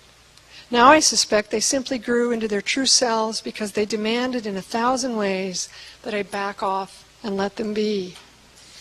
The book said to be relaxed, and I was often tense, matter of fact, and I was sometimes over the top. And look how it all turned out. I wound up with the 3 people I like best in the world, who have done more than anyone to excavate my essential humanity. That's what the books never told me. I was bound and determined to learn from the experts. It just took me a while to figure out who the experts were. I love that. My sister Corinne sent that to me. Anna Quindlen? I don't even know. It was one of those emails that I got from... So... If you want to email me, my email is kmhendricks11@gmail.com, and I can send you the whole article if you want. Okay. On our trip around the country, Ron and I had the luxury of time. The biggest decision we had to make each day was what to eat. It was fabulous. This is a picture in St. Louis of the Botanical Gardens in St. Louis. My cousins live in St. Louis, and they gave us tickets to the gardens. And we spent all morning there wandering around. Ron took, 1,000 pictures. And I sat and just watched these glass sculptures floating in the water, and then we'd get up and wander around a little bit more. And in my journal, I wrote about the wandering that allowed us to see the garden and for Ron to take the pictures that he did. If we had rushed around trying to see everything, we would have ended up seeing nothing. That was the hardest thing that we tried to impart to people, was that we don't expect to see everything on this trip. What we came to realize early on was that what we would see each day would be enough. And it turned out to be true. I have very few regrets about our time on the road, precisely because we did take time, literally, to stop and look around and smell the roses. Doing so brought to mind the loveliness of the garden at Ivy Lane. That was a place, I think, that becomes so special in my memory because we never rushed there. We ate leisurely meals on the porch. We lazed around on the, what my parents called the bar-wise chairs that eventually got so deteriorated from us jumping up and down on them that they just fell apart, and then all we had was the frame, which we still used as toys. We had endless rounds of kick the can in the backyard and just time to lie in the grass and watch the stars come up. That sort of thing sounds like Andy Griffith, and, we all say, geez, when can I have a life like that? Well, we're never going to have it if we don't claim it. And it doesn't mean that we have to take off for a whole year, but there are days, every day we could take some time. Spirituality in the home, as in all other aspects of life, does not thrive in a hothouse environment. It needs time and space for wandering, for rest, for being. I remember on summer evenings when we would be, the neighbors would all be in our yard playing kick the can or hide and seek or whatever. And I remember Mom coming out and standing and hand watering her roses. And it just, as I look back on that, I think it was because my mother was a real active woman. She was always having, millions of people over for meals, and she was involved in all sorts of volunteer things. I look back on it and I think this was Mom's moment of contemplation during the day. She would stand there and just water the roses while we ran around. And nothing else was required. I'm sure it just warmed her heart to see those flowers come to life. And it continues to be an image to me and a reminder to just be. This is one of my favorite pictures from the trip. It's taken up in the Adirondacks. Isn't that lovely? Don't you wish you were that guy? One of the things that I realized on the trip, we've been asked a lot about, well, what did you learn? What did you do? What was your favorite place? One of the things that I keep thinking about were two words from the Bible that if you don't pay attention to them, you totally miss. Jesus withdrew. Jesus withdrew. Jesus withdrew. He withdrew sometimes to the desert. Sometimes he withdrew with friends for a meal. But he drew away from the center of the action to the periphery. I'm really beginning to value that understanding, that Jesus is a model for us as he withdraws for times of sustenance and renewal. Sometimes it's to a quiet place. Other times it's to meals with friends who revive his spirit with food and conversation. The call to Sabbath is one of deep memory. The commandment is remember to keep holy the Sabbath. Remember. And in, the times in which it was given to these people, a time when they were escaping from slavery, imagine what this was a gift, sort of gift it was for them.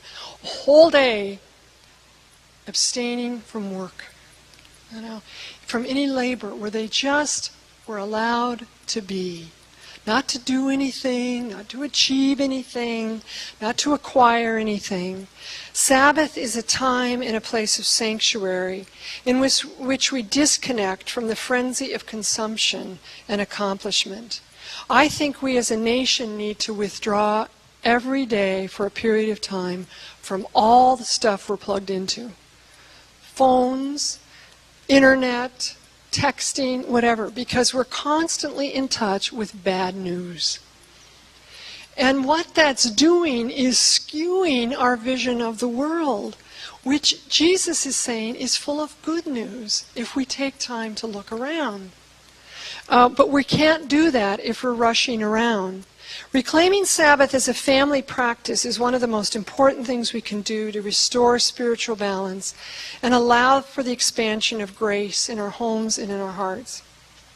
And again, this may not be doable for people that have, we have 2 jobs, we have kids going to sports, we have, all sorts of things that maybe a parent we're taking care of who's ill or a child with special needs. Whatever it is, we have to figure out then how do we do this on a daily basis that in some ways refreshes our heart. And it doesn't mean that it's just, it's got to be all day long. Father Thomas Keating says just set aside 20 minutes and just show up. And maybe it's only 5. One of my favorite spiritual practices, and I've been doing this for several years, I wrote about it in my book on prayer for parents, and it's becoming to mean more and more to me. It's a prayer I call the fist prayer, because you can use your hand to count off, F-S-S-S-T. It's a prayer of the senses, that every day, at the end of the day, I take an inventory. The first is F, for feeling. What did I feel physically today? I love this jacket. It's real soft, so that's my F feeling for today. But the feel of somebody hugging you, the feel of a wind, on your face, things that you might not otherwise stop to notice. If your feet are cold and putting on a really soft pair of warm socks, that's a great one of my favorites. S, for sound. What did I hear today? A favorite song on the radio, somebody laughing, even the sound of silence. The third one's S for sight, something I saw, flower, somebody's beautiful brown eyes. My spouse smiling at me across the table. The fourth one can sometimes be the hardest one to recall, a smell. I stayed in Brookline last night and went for a walk. Just the smells of the food up and down oh my Lord, that was wonderful. And then, because smell is the greatest memory trigger that we have of all of our senses. And then the last one is taste. Something I actually tasted and didn't inhale.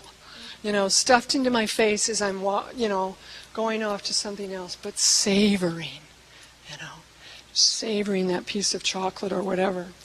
The beauty of this prayer to me, if you make it a constant practice, first of all, it's very simple so you can teach little children can learn this prayer. It's something that doesn't take a huge investment of time. It's a way to calm yourself at the end of a day if you're really anxious. I use it in the middle of the night when I can't sleep. And inevitably, I fall asleep before I've gotten to the last piece. It also attunes us to the present moment. When you start practicing it, you start to become aware as you're collecting it. It's like, like I said, I was in Brookline and I thought, there's my smell for tonight. And recently I discovered another benefit to this, is that when I pray this prayer, I often am led to praying for people that have harsh feelings. Maybe, as I'm praying in Thanksgiving for a tender touch, that I have felt that day, I'm able to pray for a person who has had a harsh touch, someone who's been slapped or battered, praying for the person, who, when we were in Atlantic City, and I think of the man that I saw who had no legs sitting on the boardwalk, and what it felt like for him, that he could never look directly into somebody's eyes. He always had to look up. And so it becomes a prayer that starts to expand our sense of compassion and our connectedness to one another.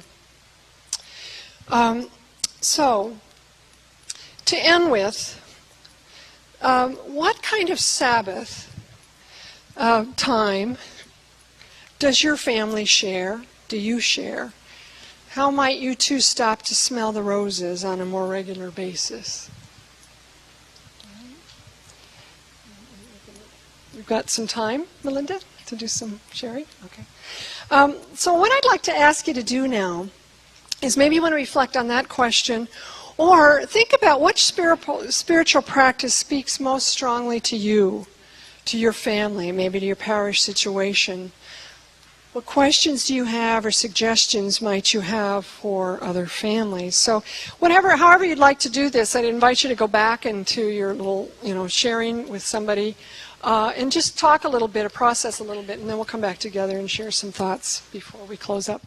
If I could respond to both the luxury piece, which I think is very true, and it's ironic that we are, you look at it, we live in a society in a time where we have more of everything than any future generations. I mean, I'm very grateful that I have a washing machine, and my grandmother, and I even remember my mom, she had a wringer down in the basement, and she had a big mangle. She used to iron all the sheets, and geez, I haven't picked up an iron. So I know that I have the luxury of time.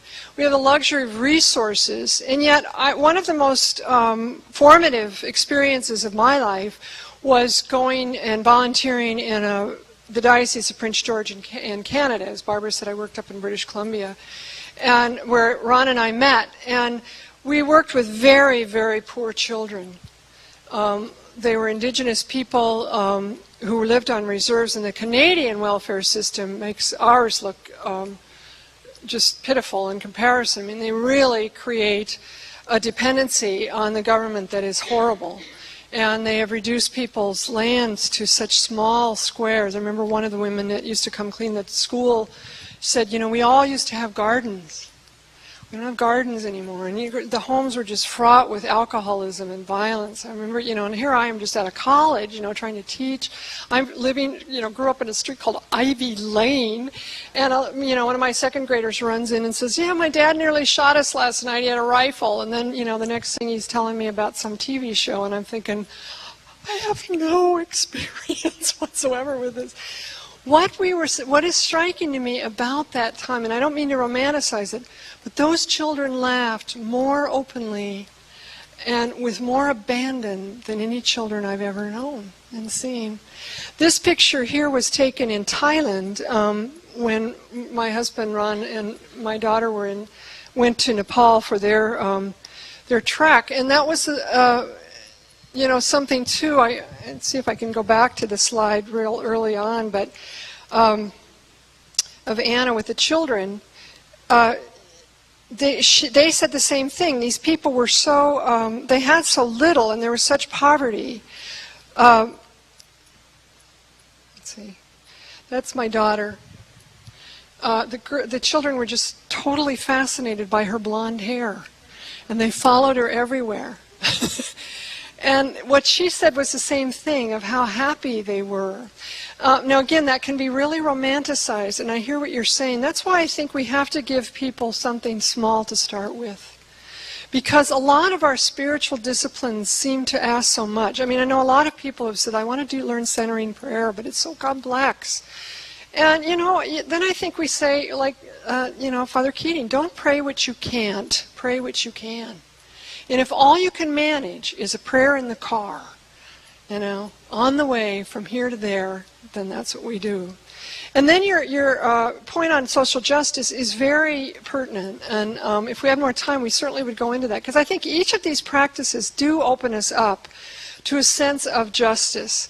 As I said, praying the fist prayer, which sounds, in the beginning for me was just a collection for myself. A happy day that I had with my little fist prayer. But the other, the other night I was praying it, and it just, all these suffering people came into my mind. When we went on our trip, one of the women in our parish gave me, she's just an incredible woman who has all these, like so many people, just so many things to do with in her own life. But she has time and energy to do all these things for other people.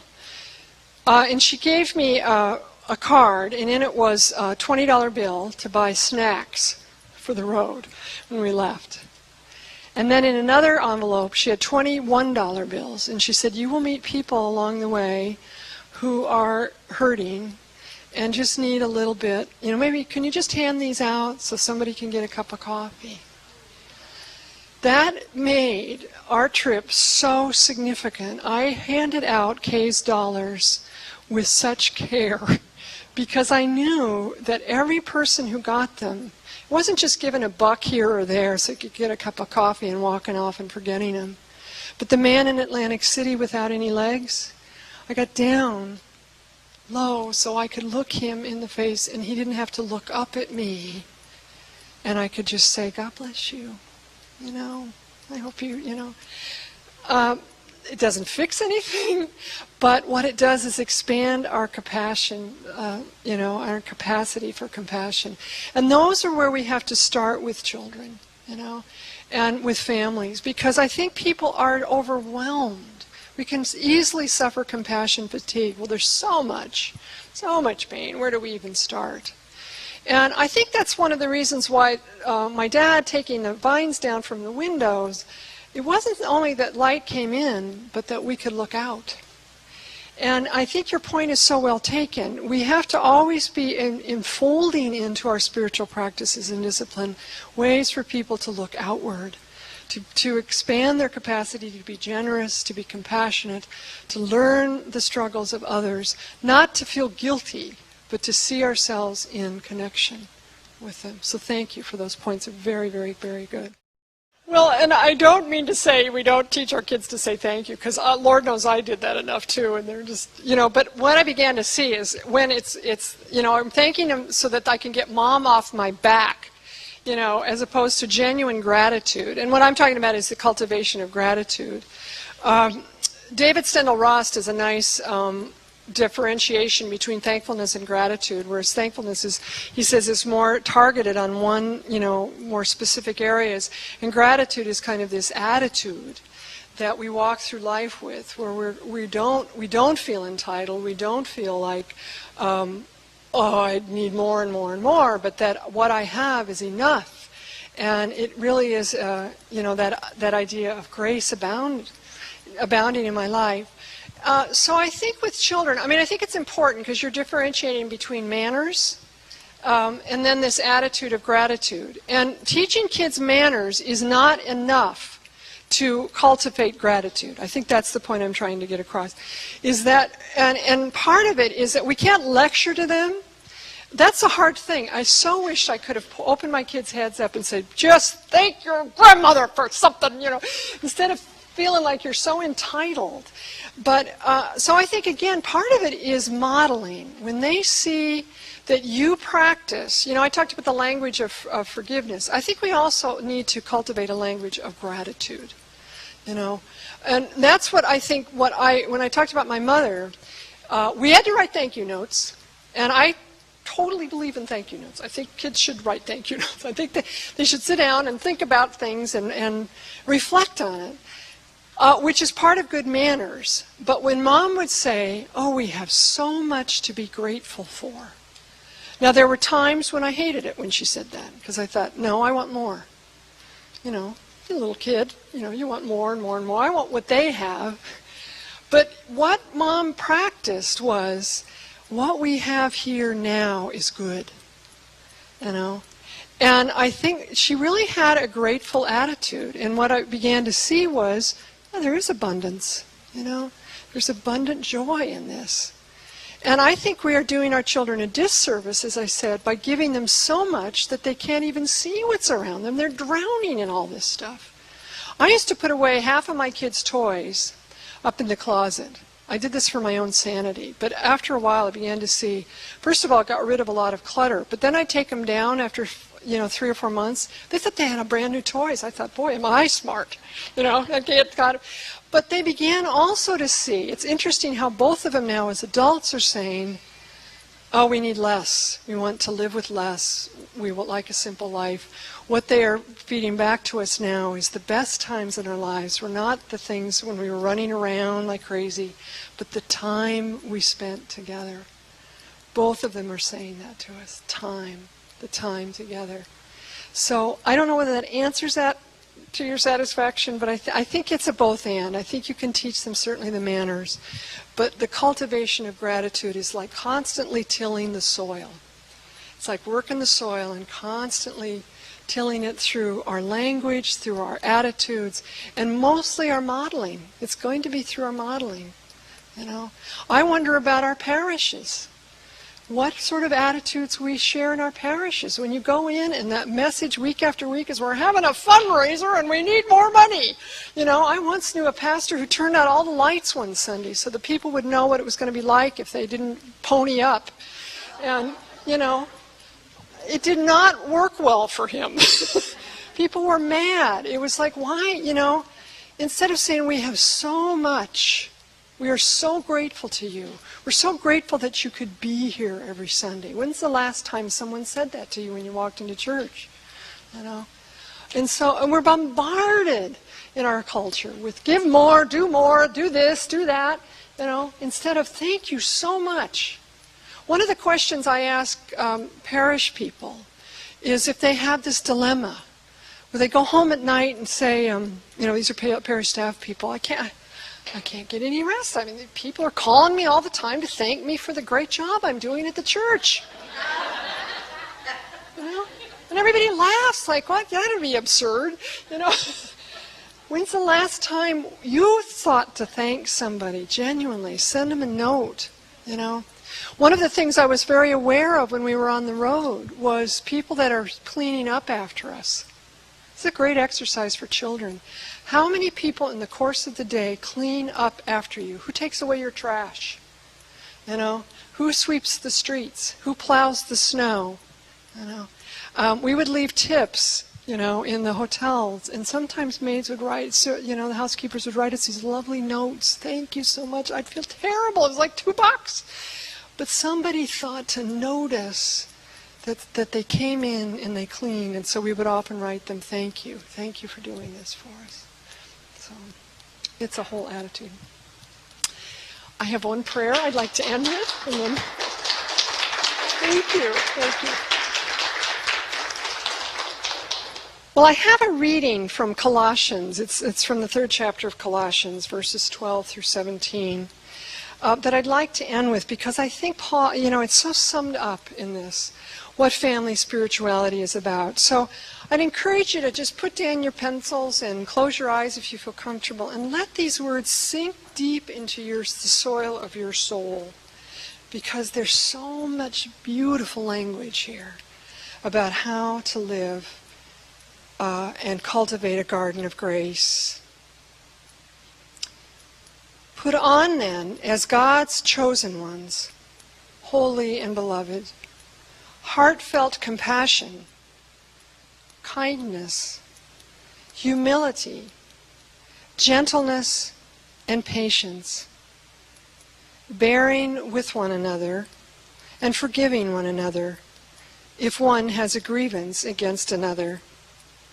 As the Lord has forgiven you, so you also must do. And over all these put on love. That is the bond of perfection. And let the peace of Christ control your hearts, the peace into which you were also called in one body. And be thankful. Let the word of Christ dwell in you richly, as in all wisdom you teach and admonish one another, singing psalms, hymns, and spiritual songs with gratitude in your hearts to God. And whatever you do, in word or in deed, do everything in the name of the Lord Jesus, giving thanks to God the Father through him. Amen. Thank you so much. Thank you very much, Kathy, for the inspiration and the affirmation of what we're already doing, and for deepening our understanding of these spiritual practices. One more hand. Thank you very much.